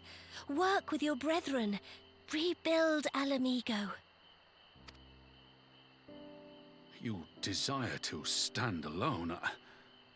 I understand, but remember what happened. I remember full well the consequences of my naivety, and thus did I consult at length with a most trusted advisor ere I embarked upon this course. A most trusted advisor? And what of me? Am I no longer deserving of your confidence? What trust can there be between us when you withhold the truth from me? Did you think me oblivious to the anguish in your eyes when you spoke of returning to Ul'dah?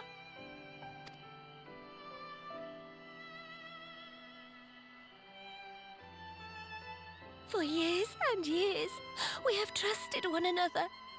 Yet now you refuse to confess your heart's desire? I swore an oath to you that day on the sands. I pledged my sword.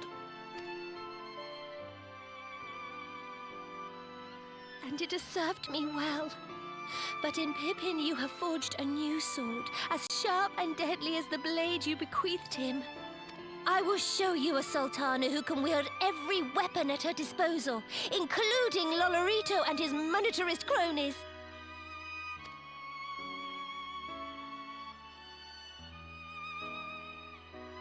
So follow your heart, please. You are home. You are free.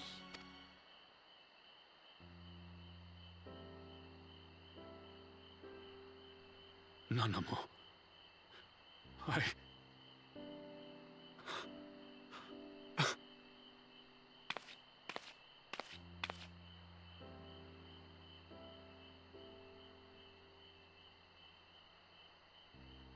Smile for me, Raubon. I would have this parting be a joyous one.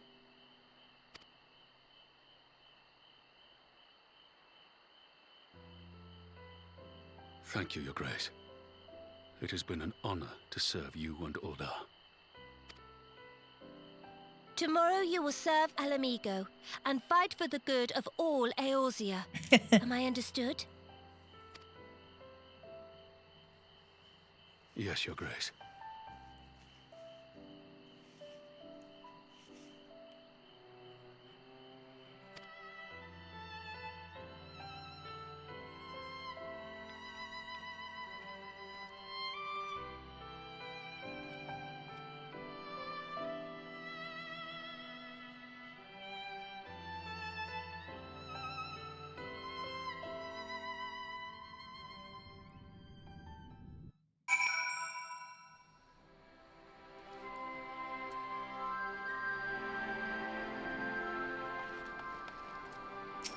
Alright.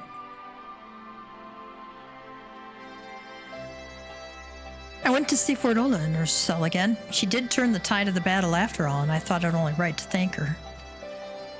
She wouldn't listen. She neither wanted nor needed my gratitude, and that... Oh, said she needed... Let's start that again. She wouldn't listen.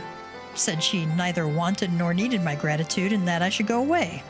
I don't know if I'll ever understand her.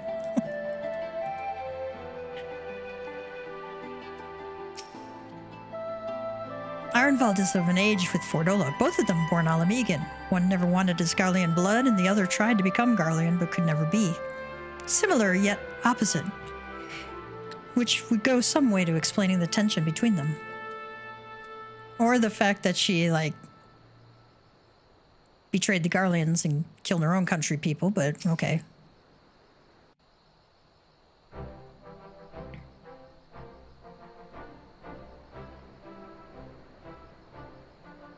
Thanks for shielding us from Lakshmi, you two. If you hadn't been there, the rest of us would be worshipping her by now. You're kind to include me, Lise, but we both know who did most of the work. I could scarce keep track of the battle, let alone land a telling blow. No shame in admitting it. The Warrior of Light has put far better men than me in the shade.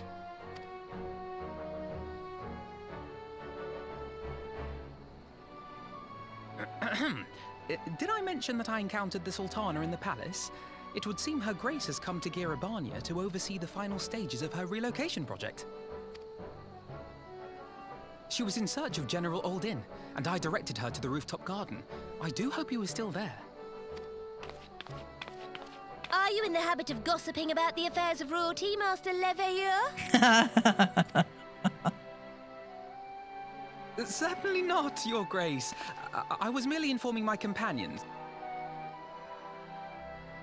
Pity, Alphino, 'twas only a jest.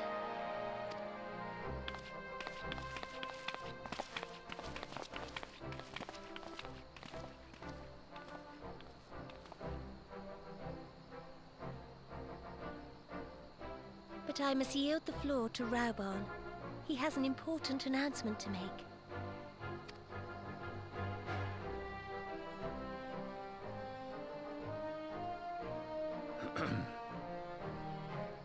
As of yesternight, I have been relieved of my post in the Immortal Flames and the Syndicate both.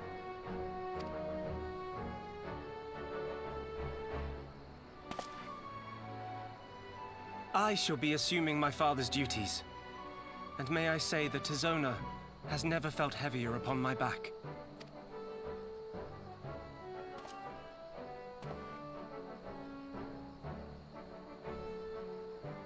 Twould seem I am in need of employment. Mayhap one of my old acquaintances can introduce me to a mercenary company or some such.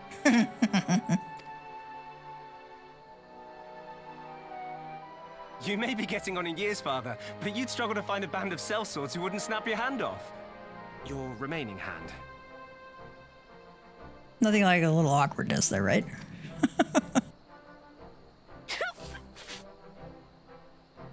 Yes, the bull of Ala Mhigo need not be put out to pasture just yet.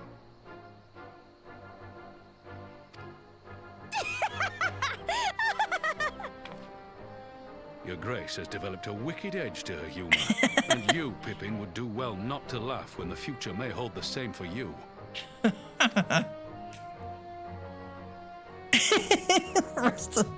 So, does this mean you're staying? Aye. That seems to be the way of it. I would be glad to aid you in rebuilding our nation, if you'll have me. If, he says. Welcome home, Raubarn.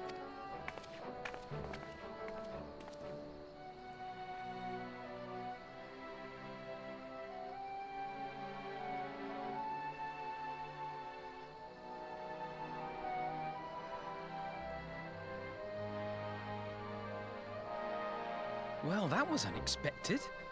Though you seem distinctly unsurprised. Who, me? I didn't let the cat out of the bag. Than I give you credit for, or I'm losing my touch. In any event, one thing is certain. Ala Mhigo will rejoice at the homecoming of her dearest son. This is what adults do, Alfino. This is what adults do.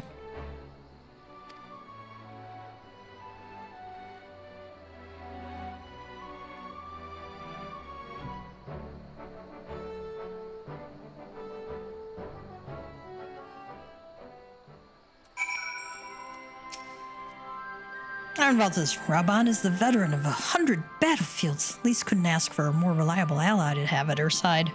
That's true. Lise must be overjoyed to know that General Aldine is staying, though I suppose I shouldn't call him General anymore.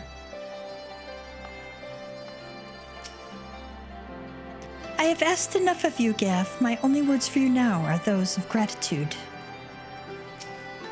Pippin says, I must assume Father's responsibilities without delay, lest our rivals, both inside and outside of Ul'dah, treat his dismissal as a window of opportunity. Rest assured they will find Tizona's edge just as sharp as my hands. Raban says, it seems my road has come full circle.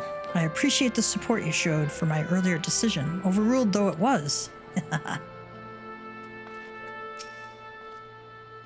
I think it's about time I headed back to Ralger's Reach. What's next for all of you? Alfino says, Alize will be eager to hear of recent events, so as she'll join you, if you've no objections. I'd welcome the company. Gav, why don't you come along to the Reach as well, once you've said your farewells to Nanamo and the others? Sounds like a plan. Upon completion of this quest, you will be able to access the palace's rooftop gardens by speaking to the royal menagerie attendant. Okay. See if they have anything else to say.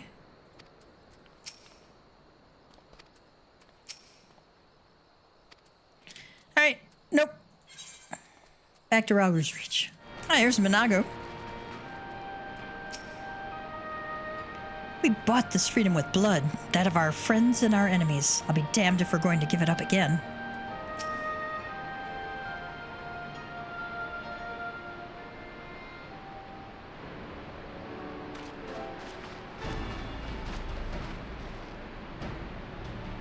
Well, here we are again.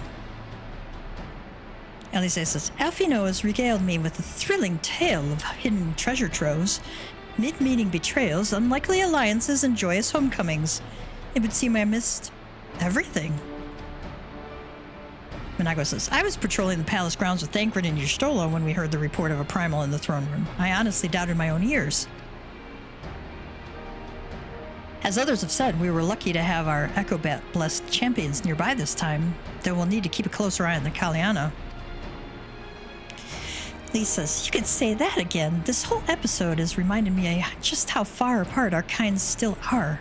It looks like centuries of fear and mistrust really can't be washed away in a day. Well, no, they really can't. It's the nature of humans. But someone has to make an effort at reconciliation if these conflicts are ever going to end. And of course, the Ananta technically aren't humans, but, a lot of times things, different peoples have conflicts, and it can take a long time to erase the anger. Naturally, a lot of people are crying out for vengeance, but I've been doing my best to calm things down. Violent reprisals will only lead to more summonings. Alfino says, indeed, violence will ever beget violence, as the Empire has learned to its cost in recent times. He adds, in any case, summoning Lakshmi was the Broodmother's doing, and whoever replaces her might not be so keen on the idea. We'll just have to watch and wait. Which isn't to say we won't be putting the safety of our allies in the Vera and M tribes first. I plan to have resistance scouts keep track of the Kaliana's movements at all times. Minago says, my parents will be relieved to hear that. What are your plans for the rest of the resistance army out of interest? Are we to prepare for Imperial counterattacks? He said, that would be a question for the Resistance newest recruit, a military commander with far more experience than me. What? The Bull of Ala Mhigo? We call it an army, but the resistance is really a collection of smaller independent groups, and when Conrad passed his command on to me, that authority only extended to the freedom fighters based in Ragos Reach. He just happened to be serving as the resistance spokesman at the time and needed someone to take over the role while everything was in disarray. But that time is past. When I speak with the other leaders about reforming the army under the new government, I'll be nominating Rauban as the overall commander of our forces. He has more experience than the rest of us put together, and we stand to learn a lot from him. Alphino says, indeed, he is in all respects the ideal choice, assuming he accepts the post. Ala Mhigo will have added a formidable weapon to its arsenal. And given the progress of Nanamo's resettlement initiative, I see great cause for hope. The seeds which we so carefully sowed have begun to quicken, my friends. He says, I like it. We tend to our promises and watch as Ala Mhigo blooms. Aw, and we get a little dress-up Rauban. Detachable arm optional. And I'm doing... Oh.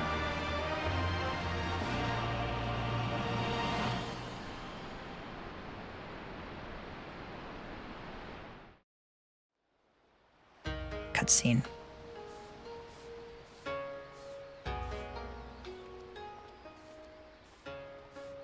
Kosetsu says, I do give thanks to the kami that my makeshift raft withstood the fury of the seas.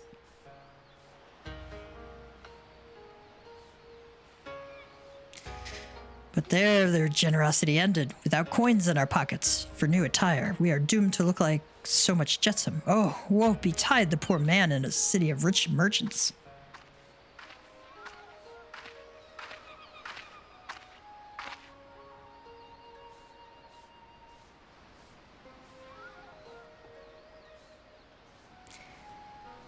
These dango are delicious. Will you have one? More sweetbreads. I surrendered my blade to secure what few coins we have.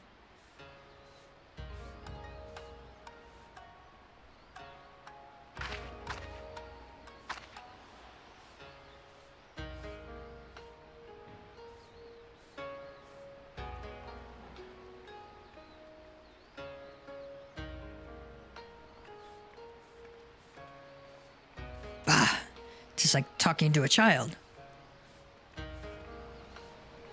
Why fate saddled me with this burden, I will never know, but I am alive, and I must return to my master's side.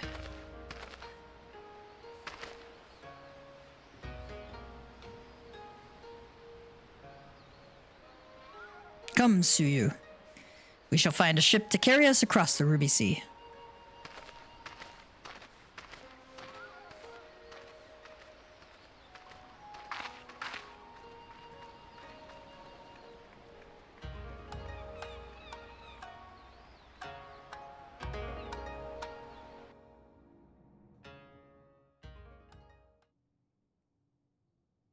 Meanwhile, in the Imperial Palace.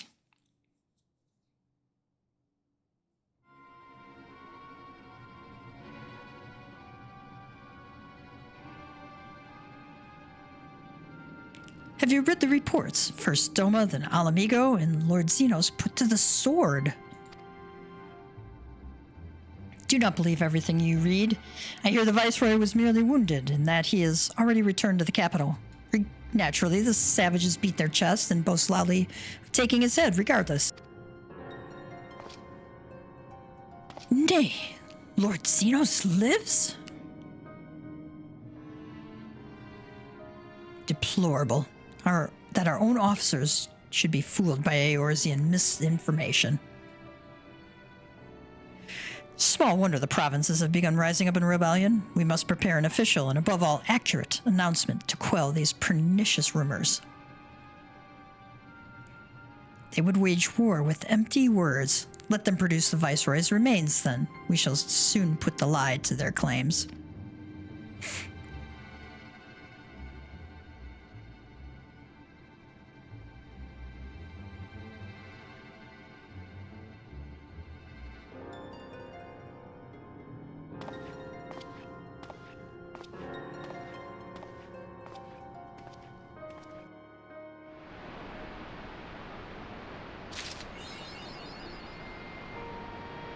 Ah, who is that? They've been quiet since their treachery in the throne room, but the Kalyana are a problem we'll need to solve at some point. Lise has tidings to share with you.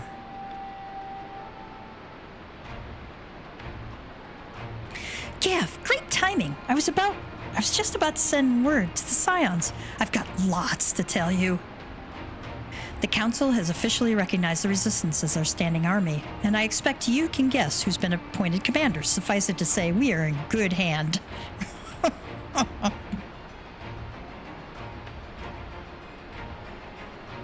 Good hand. Having the Bull of Ala Mhigo at the helm's done wonders for morale. People were dancing in the streets when the announcement was made, and we have you and the Sultana to thank for it. If you two hadn't worked your magic, he'd never have contemplated following his heart. Mhigo says, the Council has also decreed that we're to maintain a presence at Rogger's Reach. Lise will continue to lead our forces in the fringes, a job she's been doing tirelessly. A bit too tirelessly, some might say. We're constantly having to remind her to rest before she falls over. Lise says, that's an exaggeration, and I always get up again. Anyway, we can hardly afford to lower our guard now, not after our latest brush with LAKSHMI. Speaking of which, we've been keeping a close eye on the Kalyana, and it looks like they've chosen a new leader. It's, Shanti's daughter. You know, the half-dead one. For whatever reason, the Kalyana thought she was the best candidate, which makes them leaderless, basically. As things stand, there's no prospect of engaging in talks, let alone coming to an understanding. But I won't let that stop me. I'll keep on reaching out to them until they finally see sense. Just like I've been reaching out to Fordola. She still won't meet my gaze, but she's given up trying to ignore me. It may only be the odd grunt, but at least she's responding. I'll get through to her yet. Always the optimist. Elfino says, Gav, there you are.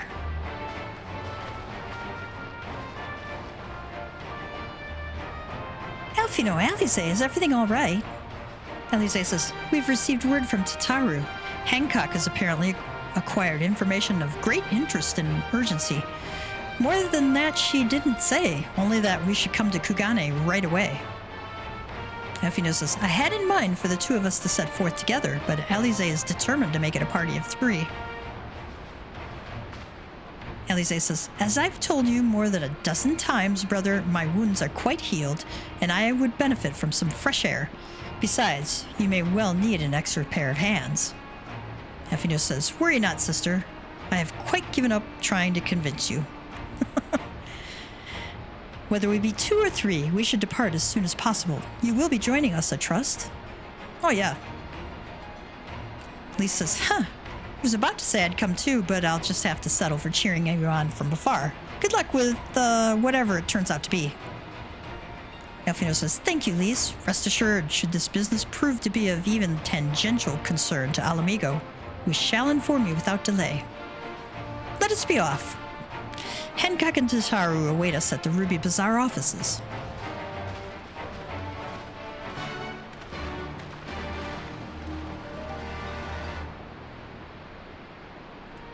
Alright, does Lisa have anything else? Give Tataru a hug from me, alright? I hope all goes well in Kugane. Safe travels. Greetings, honored sir. May I show you in? Yep.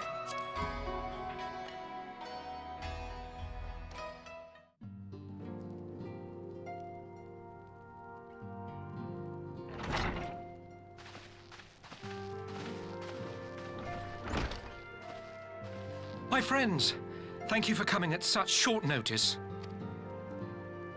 We were told the matter was urgent. I take it Yugiri and Soroban are also involved? My presence here is but a happy coincidence. I am come on separate business, which can wait.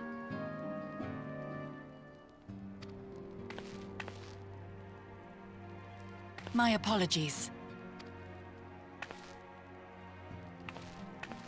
Master Hancock, pray, tell our friends exactly what you told me. Of course, of course. Some few days ago, a large detachment of soldiers was seen arriving at the Garlean embassy. This seemed to me most unusual, as no personages of note are due to visit for a matter of months. So, I made a few inquiries, whereupon I learned of a most curious rumor. Apparently, the soldiers were dispatched to Kugane to investigate recent sightings of a certain individual. The late acting Imperial Viceroy of Doma, Yotsuyu.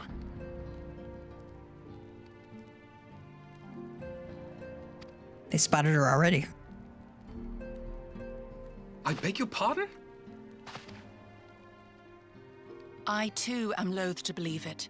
I saw the keep come down on top of her. We all did.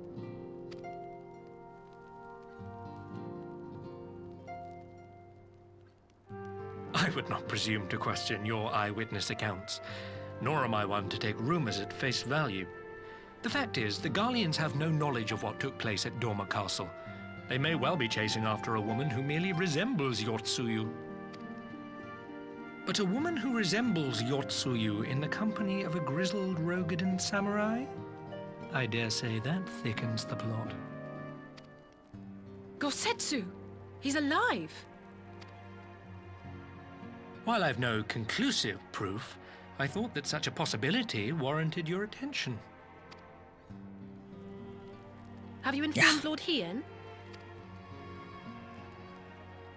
Well, I think we'd all like to believe the old bear survived.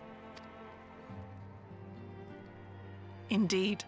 While I dare not give myself wholly to hope, I will not deny that I have prayed for such a miracle ever since that fateful day. But regardless of my personal feelings, if the Empire has seen fit to pursue these rumors so vigorously, we can scarce afford to ignore them. I am bound by duty to ascertain the truth of the matter. Will you join me in this quest? Sure. I will find Gosetsu together. I am not sure what I'd do if I saw Yotsuyu again. I'm not sure what I would do either. I understand. Only too well. But if Gosetsu yet lives, he will need our help if he is to avoid capture. Gosetsu is a dear friend, and we cannot abandon him to the mercy of the Empire. Our course is clear.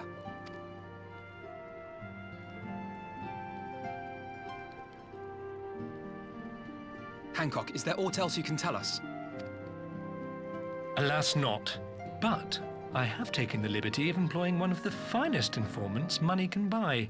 You shall have the latest intelligence on the Garleans' movements, and more besides.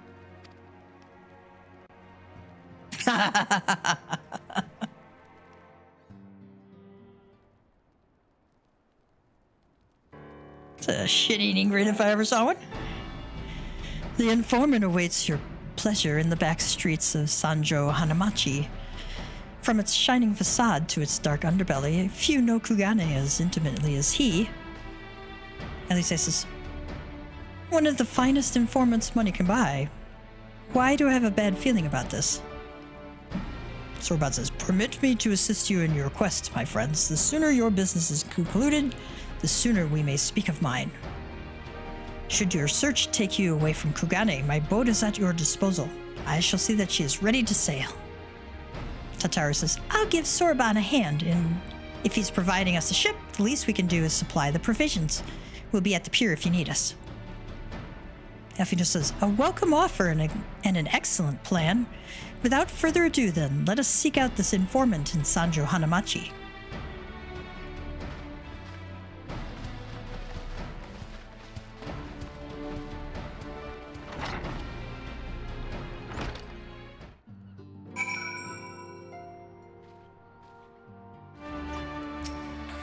Yugiri says, you've had dealings with informants in the cities, have you not?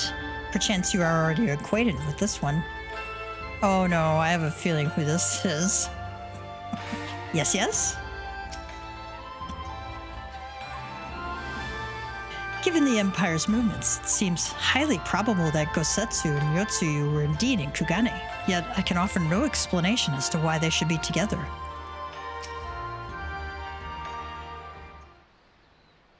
This should be the place. Now we wait and see who comes. It has been a while, my friends. Yes, yes, a long while indeed.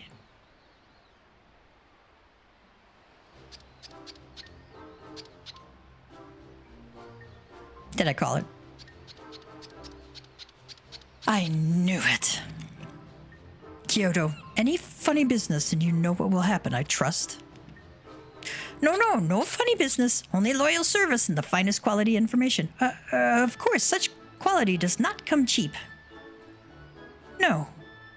But then Hancock already paid you. Honestly, you must think we were born yesterday. I've half a mind to call Lise. No, Lise. I beg you, no boots. I will tell you everything I know, free of charge. The Empire searches for Yotsuyu, high and low, far and wide. Come to enlist my help, they did, promising rich rewards for decisive information. Alphino says, and have you decisive information? Were the two individuals cited here indeed Gosetsu and Yotsuyu? Alas, seen them with my own eyes I did not, but the Imperials are confident. Yes, very confident indeed. Look at the size of their contingent. But there's something they do not know.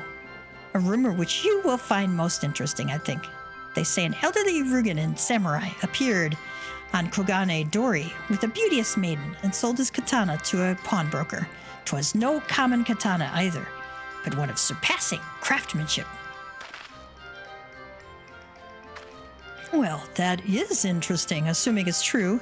Did you corroborate the rumor with the pawnbroker in question? No. Regrettably, I do not have a working relationship with the master of Shofuku Shichiten. Now, why would that be, I wonder? If I didn't know better, I'd think he'd lent you money. Ahem. He will help you, I am certain. While you speak with him, I will make contact with my Garlean connections and learn what I can of their progress. Yugiri says, a glimpse of the blade is all I need to be sure. But is it wise to let the Namazu out of our sight? Nope. He'll betray us. No more betrayals, no more boots. To divide our forces is simply more efficient. Elise says, he's right. Given the urgency, we would do well to split up, and so I will go with our friend here. Nothing improves efficiency like a little supervision.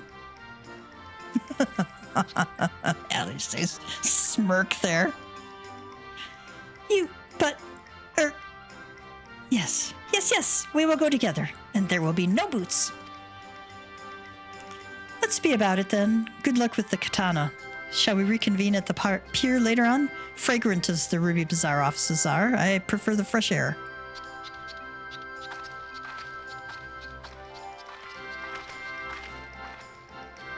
I believe Alice has her task well in hand. Shall we seek out the pawnbroker? Yep.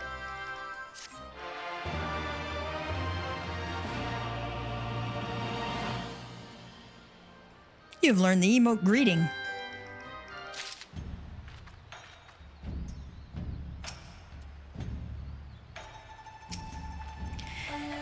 Is it not strange that we should be compelled to turn to one who betrayed both you and Gosetsu to the Empire? I would say the fates made mock of us, had I not met Hancock.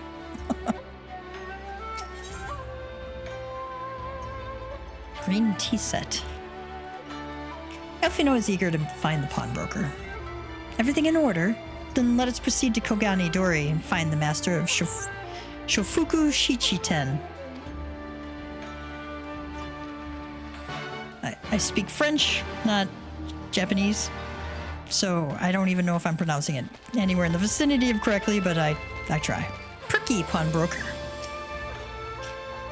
We might have had customers like those you described. So many people come through, it's difficult to remember. Perhaps you could jog my memory by making a purchase? No? Well, you can't blame a woman for trying. This doesn't seem to be the pawnbroker you seek. Pushy pawnbroker. A Rugen samurai and a maiden? Never seen him. Now, if you don't have any business with me, make way for someone who does. This doesn't seem to be the pawnbroker you seek.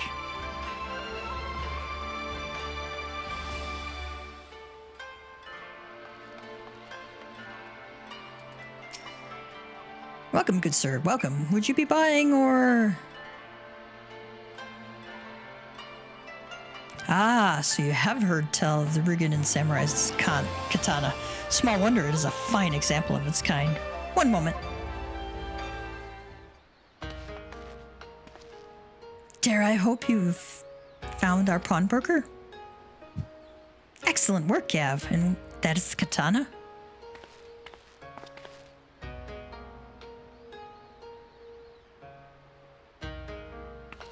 There can be no doubt. It is Gosetsu's blade. The craftsmanship is exquisite, is it not? And you'll be pleased to know that the pledge has just expired. I should be glad to sell it to you, assuming you have the coin. This is no ordinary weapon, you understand, and it is priced accordingly. But if you are serious, I suggest you act quickly, as several noted collectors have already expressed an interest. The blade represents conclusive proof of Gosetsu's survival. I suppose this could be considered a necessary cost in securing his safe return. Yet it is not a decision I can make alone, least of all when our nation has scarce begun to rebuild. I could lend you the coin. Nay, my friend.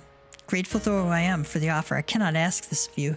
It is enough to know that Gosetsu is alive and well. Yugiri, wait.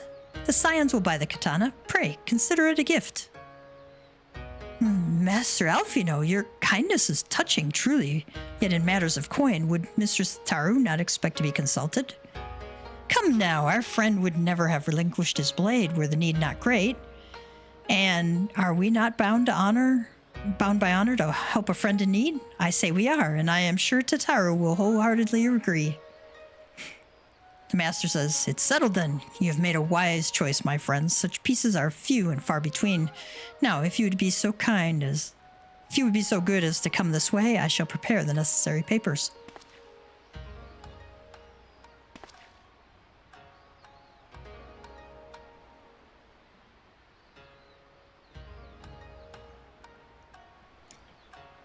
If I may ask, sir, after he visited your establishment, do you perchance know where the old samurai went? He is our friend, and we would return his weapon to him. A friend of yours, you say? I see. Well then, I suppose there can be no harm in telling you. No sooner had I provided him with the requested sum than his pretty young companion began clamoring for dango. I duly recommended those served at the Umineko tea house, and thither did they set off. Clamoring for dango? Can these truly be the same people? It makes no sense. Some manner of code, perhaps, but it avails us not to speculate. Let us go to this tea house and see if we can pick up the trail.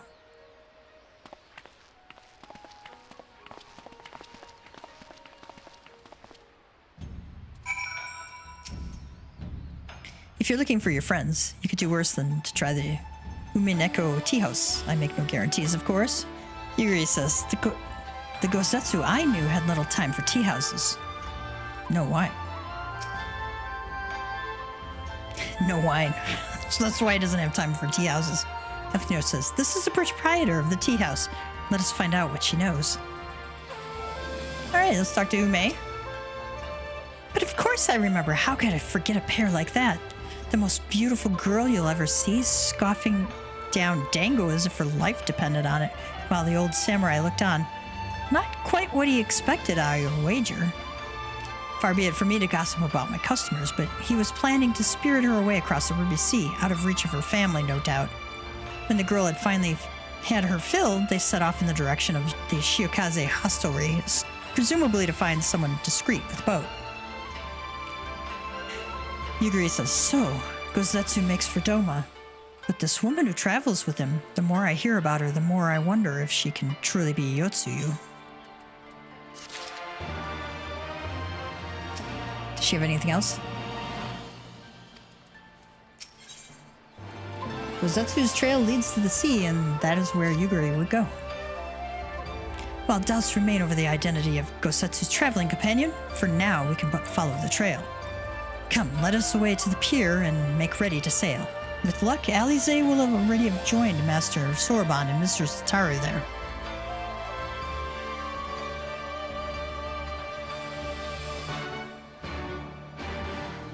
Alright, Yugiri says, the others all did their part. I'm truly blessed to have such dependable comrades. Alize, I watched Kyoto meet with his Imperial associate, and I have to say, I'm impressed.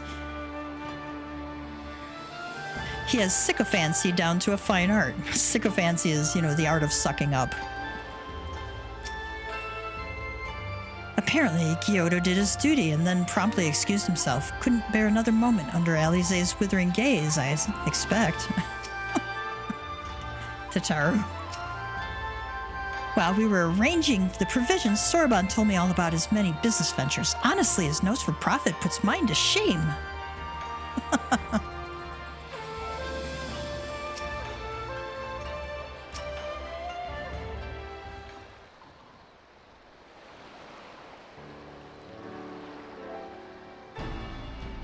Excellent timing, my friends. Mistress Alize arrived mere moments ago. Alize says, all went well at my end. Kyoto met with an Imperial officer and wheedled his way to some new information. It seems the troops who recently arrived in Kugane came directly from Garlemald. The Imperials based here have been kept in the dark. And that's not all. A contingent of the aforementioned troops are preparing for deployment to the Ruby Sea. If I didn't know better, I'd say they'd picked up Gosetsu's trail. Alfino says, then your information matches ours. We are quite certain that Gosetsu seeks to cross to the mainland.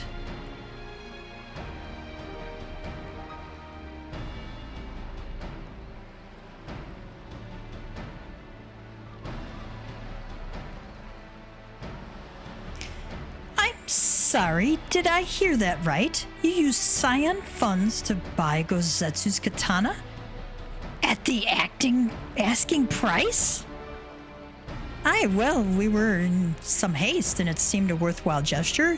Speaking of which, here's the contract of sale. Pray, see that the demand is paid.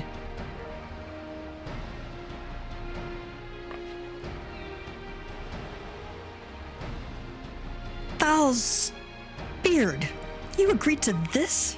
Give me strength. Just trying not to say Thal's balls. Well, it's not like the search can wait. You'd best be on your way.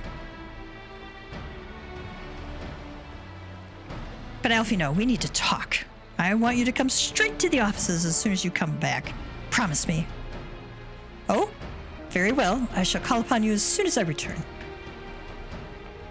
Sorbonne says, first, let us go to the Ruby Price. If Gosetsu has already set sail, the sentries there are sure to have seen him.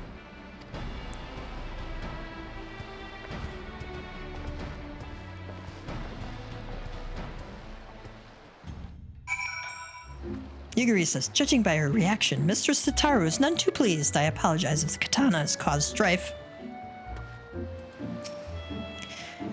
Sorbonne says, Mistress Sataru seems in low spirits. Happily, my latest venture may prove just the tonic. Papa Cat Gamer is making a flag case for my great Uncle Ken's flag. As a burial flag, he was killed in action in April 1945. Not very long before VE Day. He was killed in action in Germany, fighting Germans, the Nazis. And he gave his life for our country.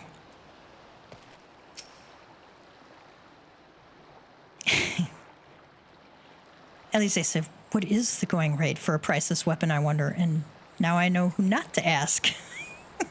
I don't think we have a fight here, but if we do, we'll be okay. Tataru seemed rather vexed, did she not? Ever the melodramatist, I'm sure our finances can stretch to a single sword. Remind me to explain the value of such gestures when we next see her. But I digress. We have work to do. Commence battle for hope on the waves. I need to eat food because, yes, there is a battle coming.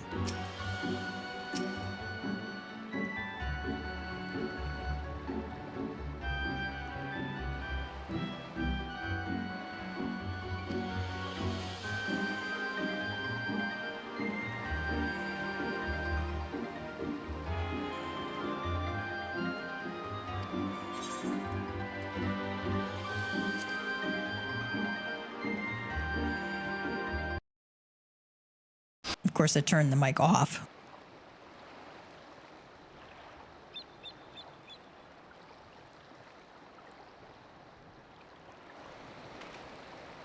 Right. I suggest we begin by learning what we can from the sentries.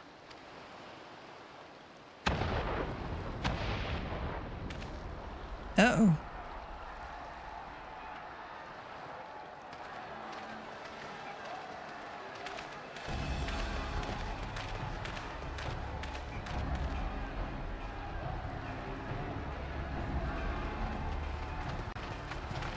What's going on out there?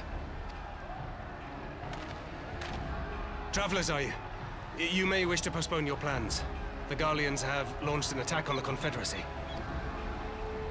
We have no reason to believe they'll turn their attention here, but for your own safety, I suggest you return to Kugane.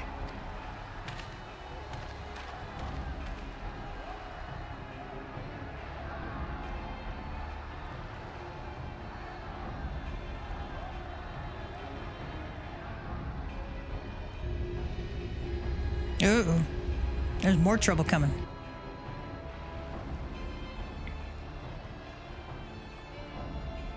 The Garleans bear no love for the Confederacy. But with Doma lost to them, why would they attack? Unless Yotsuyu is on that island. Even if she isn't, our allies are under attack and they need our help. We will help them while you remain with Soroban. Arguing will only delay us. Is that clear? Fine, but you haven't heard the last of this. Soroban, we may need to make a swift exit. See that the boat is ready to sail at a moment's notice. It shall be done.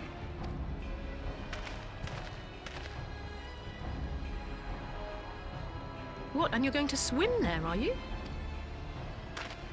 'Tis the quickest way, and you may rest assured I've been practicing. Yeah!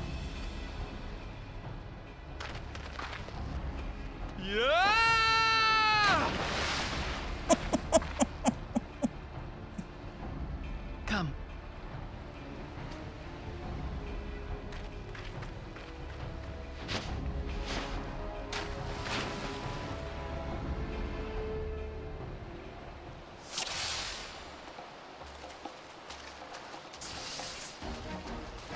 An opening. Your defense is lacking. It's signifiers. Leave this to me.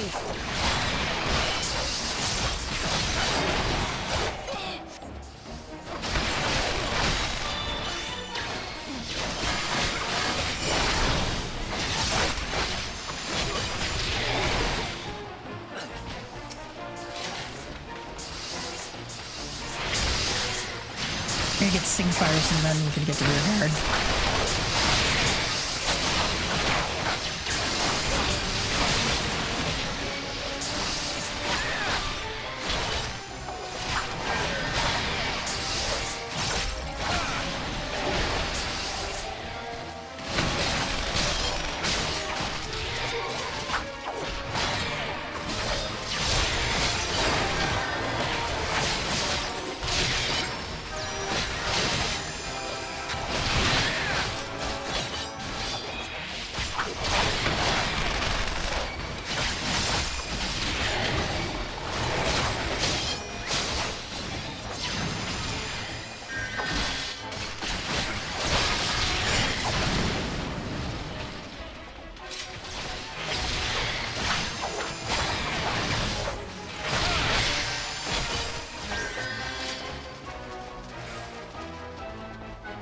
You're here for the old man, yes? He's at the top. You best hurry.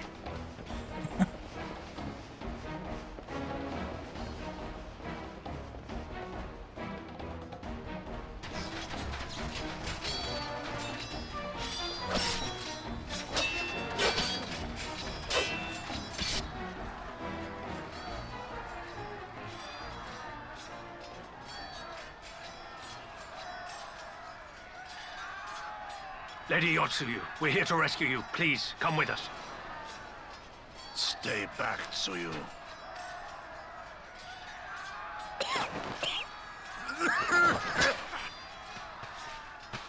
Are you all right? right? Is he all right? Gosetsu!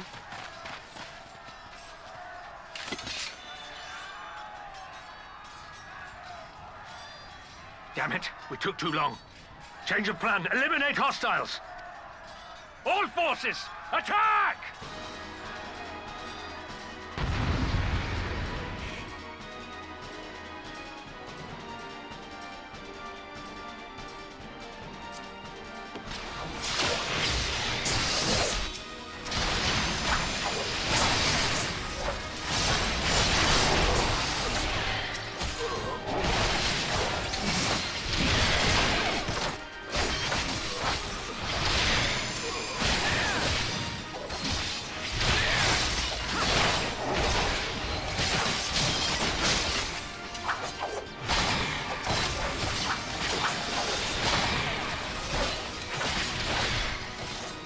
I'm gonna get rid of this sing fire again.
Try and kill it before it detonates.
Oh, we're gonna take that away.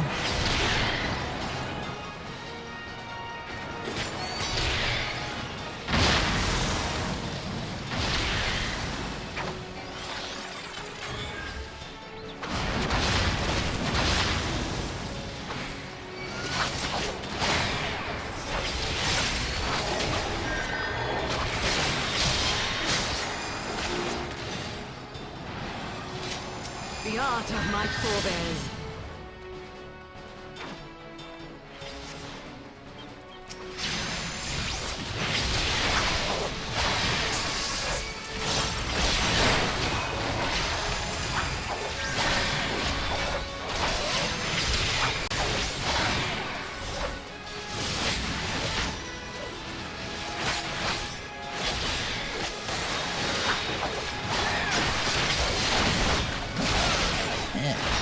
I'm gonna definitely keep them all in here.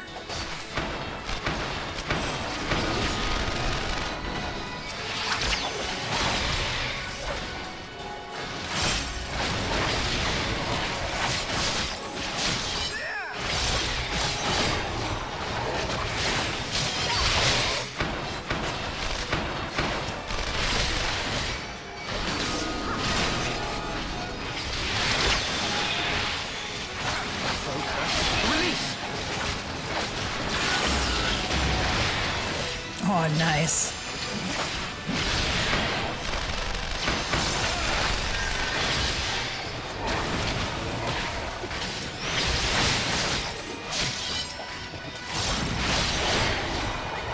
All right.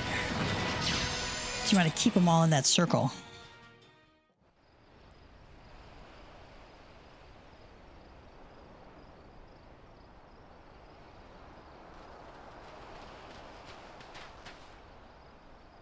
Gosetsu, thank the heavens! Yugiri, my friends, the kami were kind to guide your steps this way. It's over. The Imperials are retreating. I suppose we have you to thank for that. But they would never have come here were it not for her. I had a bad feeling the moment your samurai friend arrived with that woman in tow.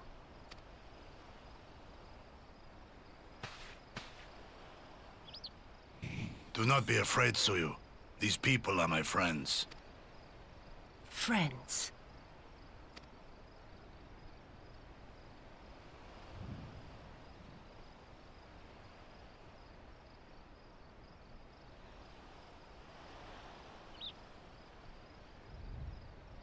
Forgive me, but at the risk of souring the mood, I believe you owe us an explanation. You may start by telling us what happened at Doma Castle. Of course. I'll not begrudge you that. As you know, we were trapped inside the keep when it collapsed. But even as the roof crumbled above us, so too did the floor below. We were swept out into the One River, where we would surely have drowned had a stout wooden door not chanced to float by, offering us a raft of sorts. Exhausted, we drifted out to sea, at the mercy of the tides, which saw fit to dispense us on a desert island. She was with you the entire time? Aye. 'Twas her kimono which saved her from Hien's blade, believe it or not. Some Garlean witchcraft in the weave. But it offered precious little protection against the fall.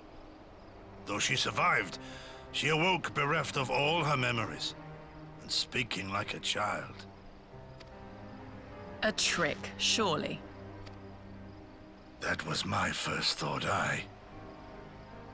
And I contemplated cutting her down and being done with it.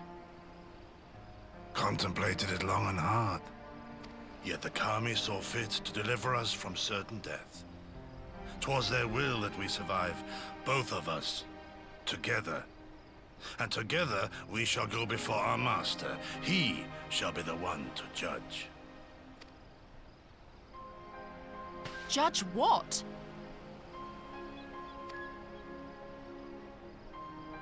She's your prisoner, old man. Do with her as you will. Call her Tsuyu, or whatever else tickles your fancy. 'Twas a name given out of necessity whilst on the road. Nothing more. As you say. But remember this. Our people suffered much at that woman's hands.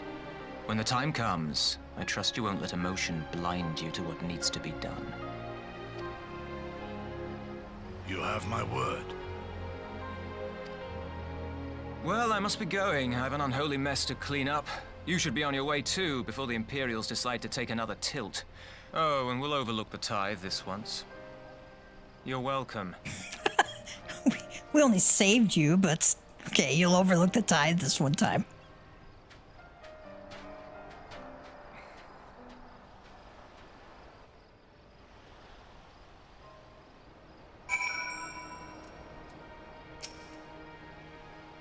Yotsu says, "Are you coming with us?" Gosetsu says, "With you and yours at our side, we have naught to fear. Thank you, my friend." Yugiri says, "Few suffered more at Yotsu's hands than Gosetsu. If this is his wish, so be it." Afino says, "As Tansui says, we should move on. It would not do for Yotsu to be seen here. Now, if I know my sister, she will already be waiting with the boat at the nearby pier. Let's go and see if I'm right."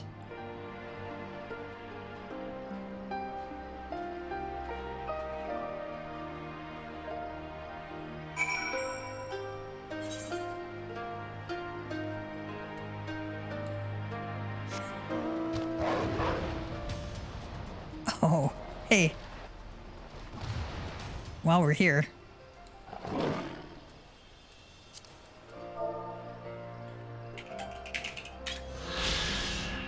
Sakazuki. Its name meaning goblet, this island is said to be the birthplace of the Confederacy, where rival pirates first toasted as brothers and pledged themselves to a common cause. Today it remains an important outpost, constantly garrisoned by sharp-eyed guards who keep watch for vessels that sail the Ruby Sea. Everyone's staring at me. I understand I have the Scions to thank for my katana's safe return. Samurai's blade is his soul, and no words will suffice to express my gratitude for uniting me with mine.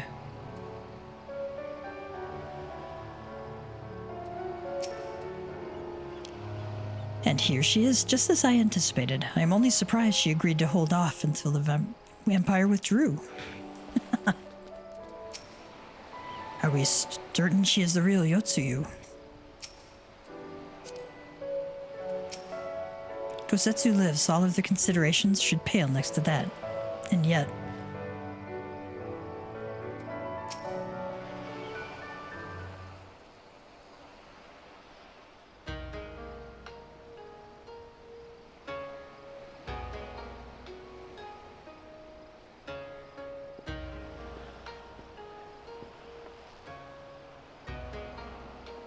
Kosetsu! Thank the gods you're safe. It was all I could do to watch the battle from afar. And it was all I could do to restrain her. Can you blame me for worrying? Strong as Gav is, anything could happen in the chaos. But enough about me, we need to talk about her.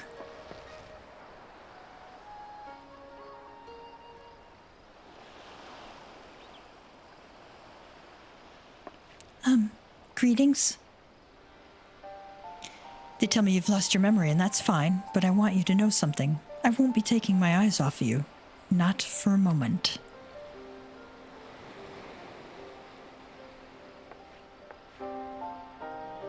These people are strange. Are you sure they're your friends?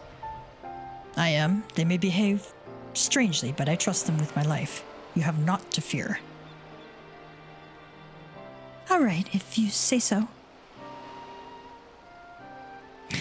Yugiri doesn't know what to make of it.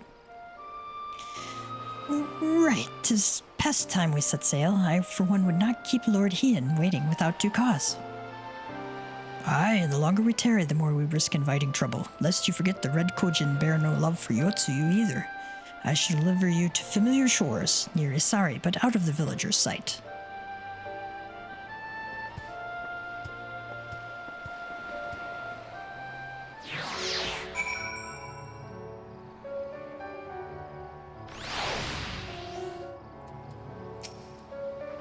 Elise says, we'd do well to give Isari a wide berth for everyone's sake.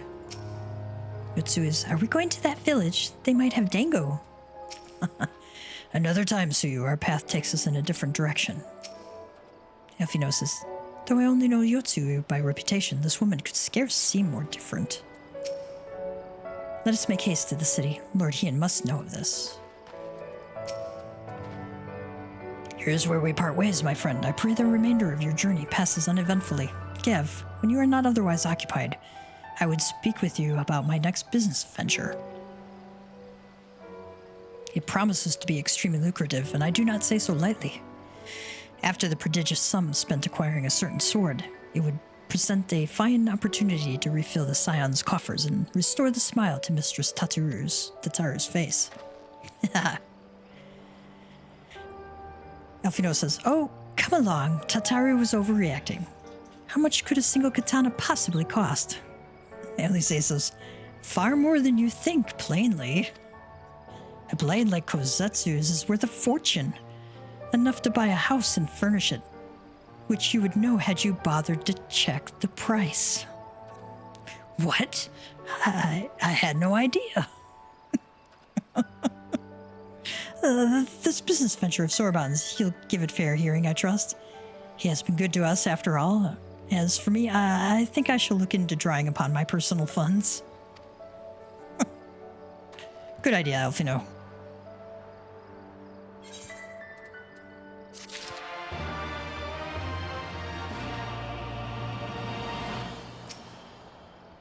I confess I have never had much cause to consider the state of my personal finances until now, confound it. He's absolutely mortified, isn't he? Well, maybe he'll think twice before making his next grand gesture. If he ever missed an opportunity to show me how much more mature and responsible he is, I'd sympathize. I mean, I do, to a point, but that doesn't mean I'm about to let him forget this. Spoken like a true sibling.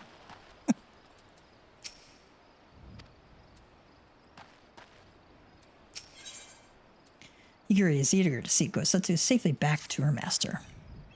We must meet with Lord Hien as soon as possible, though mayhap not at the Enclave. I will send word requesting that he receive us at the House of the Fierce, where there are fewer prying eyes. If all are in agreement, I shall scout ahead and see that the way is clear. Pray follow as swiftly as you are able and join me in the outskirts of Namai.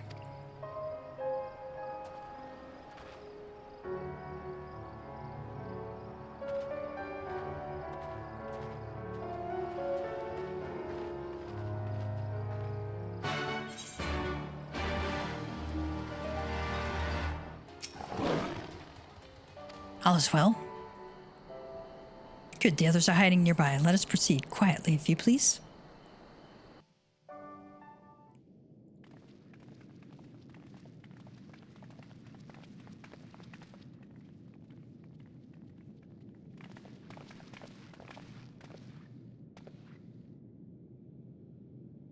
My lord Hien, I am returned.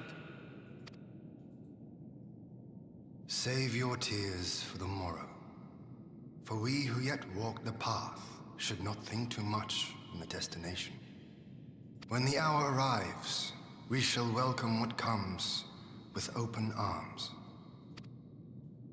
And welcome it you did, even as the keep fell down around us.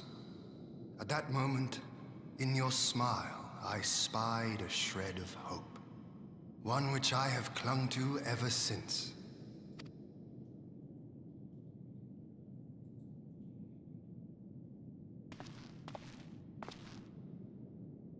Gosetsu, full glad am I to see you alive and well. We have played this scene before, have we not? Though this time our roles are reversed. That they are. Meaning you know how I feel. Wholly at a loss for words. Welcome back, old friend.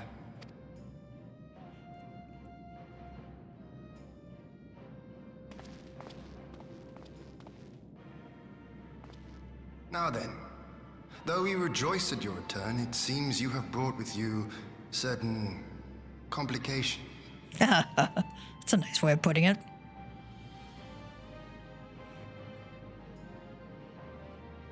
Rise, my friend. Tell me everything.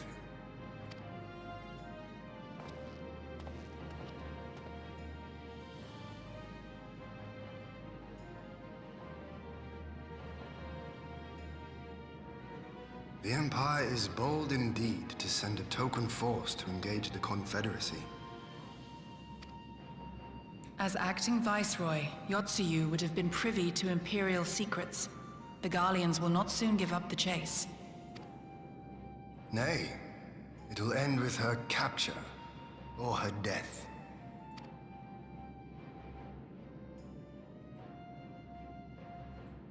Are you a friend, too? She claims to have lost her memory, though I know not if she speaks true. I brought her here that you might decide her fate. Lost her memory, you say? Regardless, the people have not forgotten. Her face yet haunts their dreams. She cannot roam free. We will hold her here for a time. Place her in Jufia's care, with the express instruction that she is not to be seen. Yes, my lord. Come. No, I don't want to. Don't let her take me away! It's all right, Suyu. I will come with you. Be a good girl and listen to Yugiri.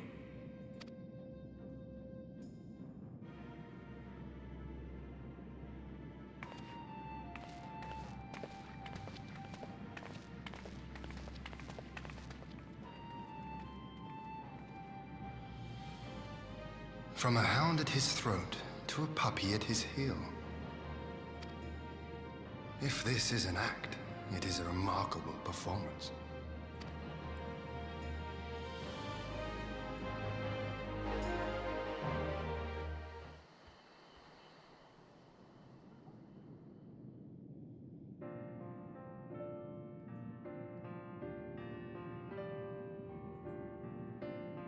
Thank you for delivering Gosetsu back to us in one piece. We are lucky indeed to have friends who would journey to the other side of the world to help us, and repeatedly at that.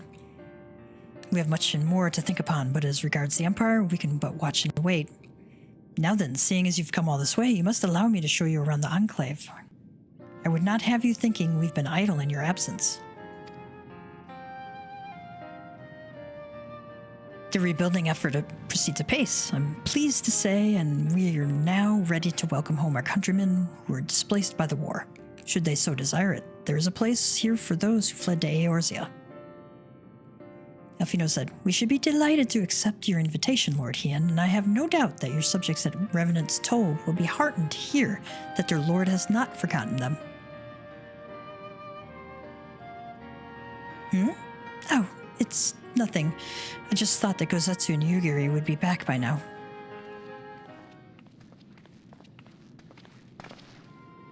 Forgive me, my lord, but Captain Jifuya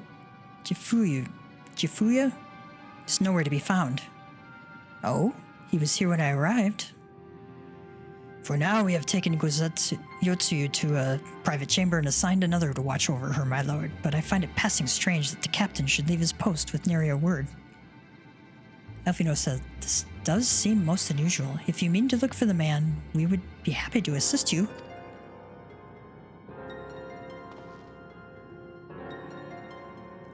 "We should be glad of the help. While I search without, mayhap you could ask our soldiers here if they know anything." "I will join you." "With respect, my lord, you should remain here. Should the Empire move against us, you'll be better able to coordinate our response." "Ha! And here I was thinking I was in charge, but you have the right of it. Go on then, I will mind the house."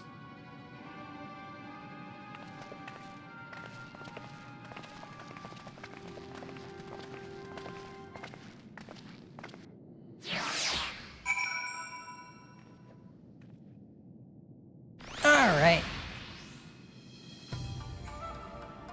We're gonna leave it here for the night. We have to have our cat joke, you know.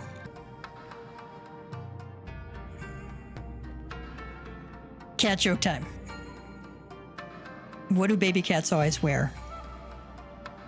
Diapers. Diapers. Alright, that one's terrible. If you can, help us. Like, subscribe, hit the notification bell if you want to see more videos. We've got playlists. I'm working on getting the solo instance playlist put together as we go along. So you should see more of those as we go along. And we've got Claire Obscure Expedition 33 as well. So we will see you soon, cats and kittens. Mama Cat Gamer is signing out. You have a great one.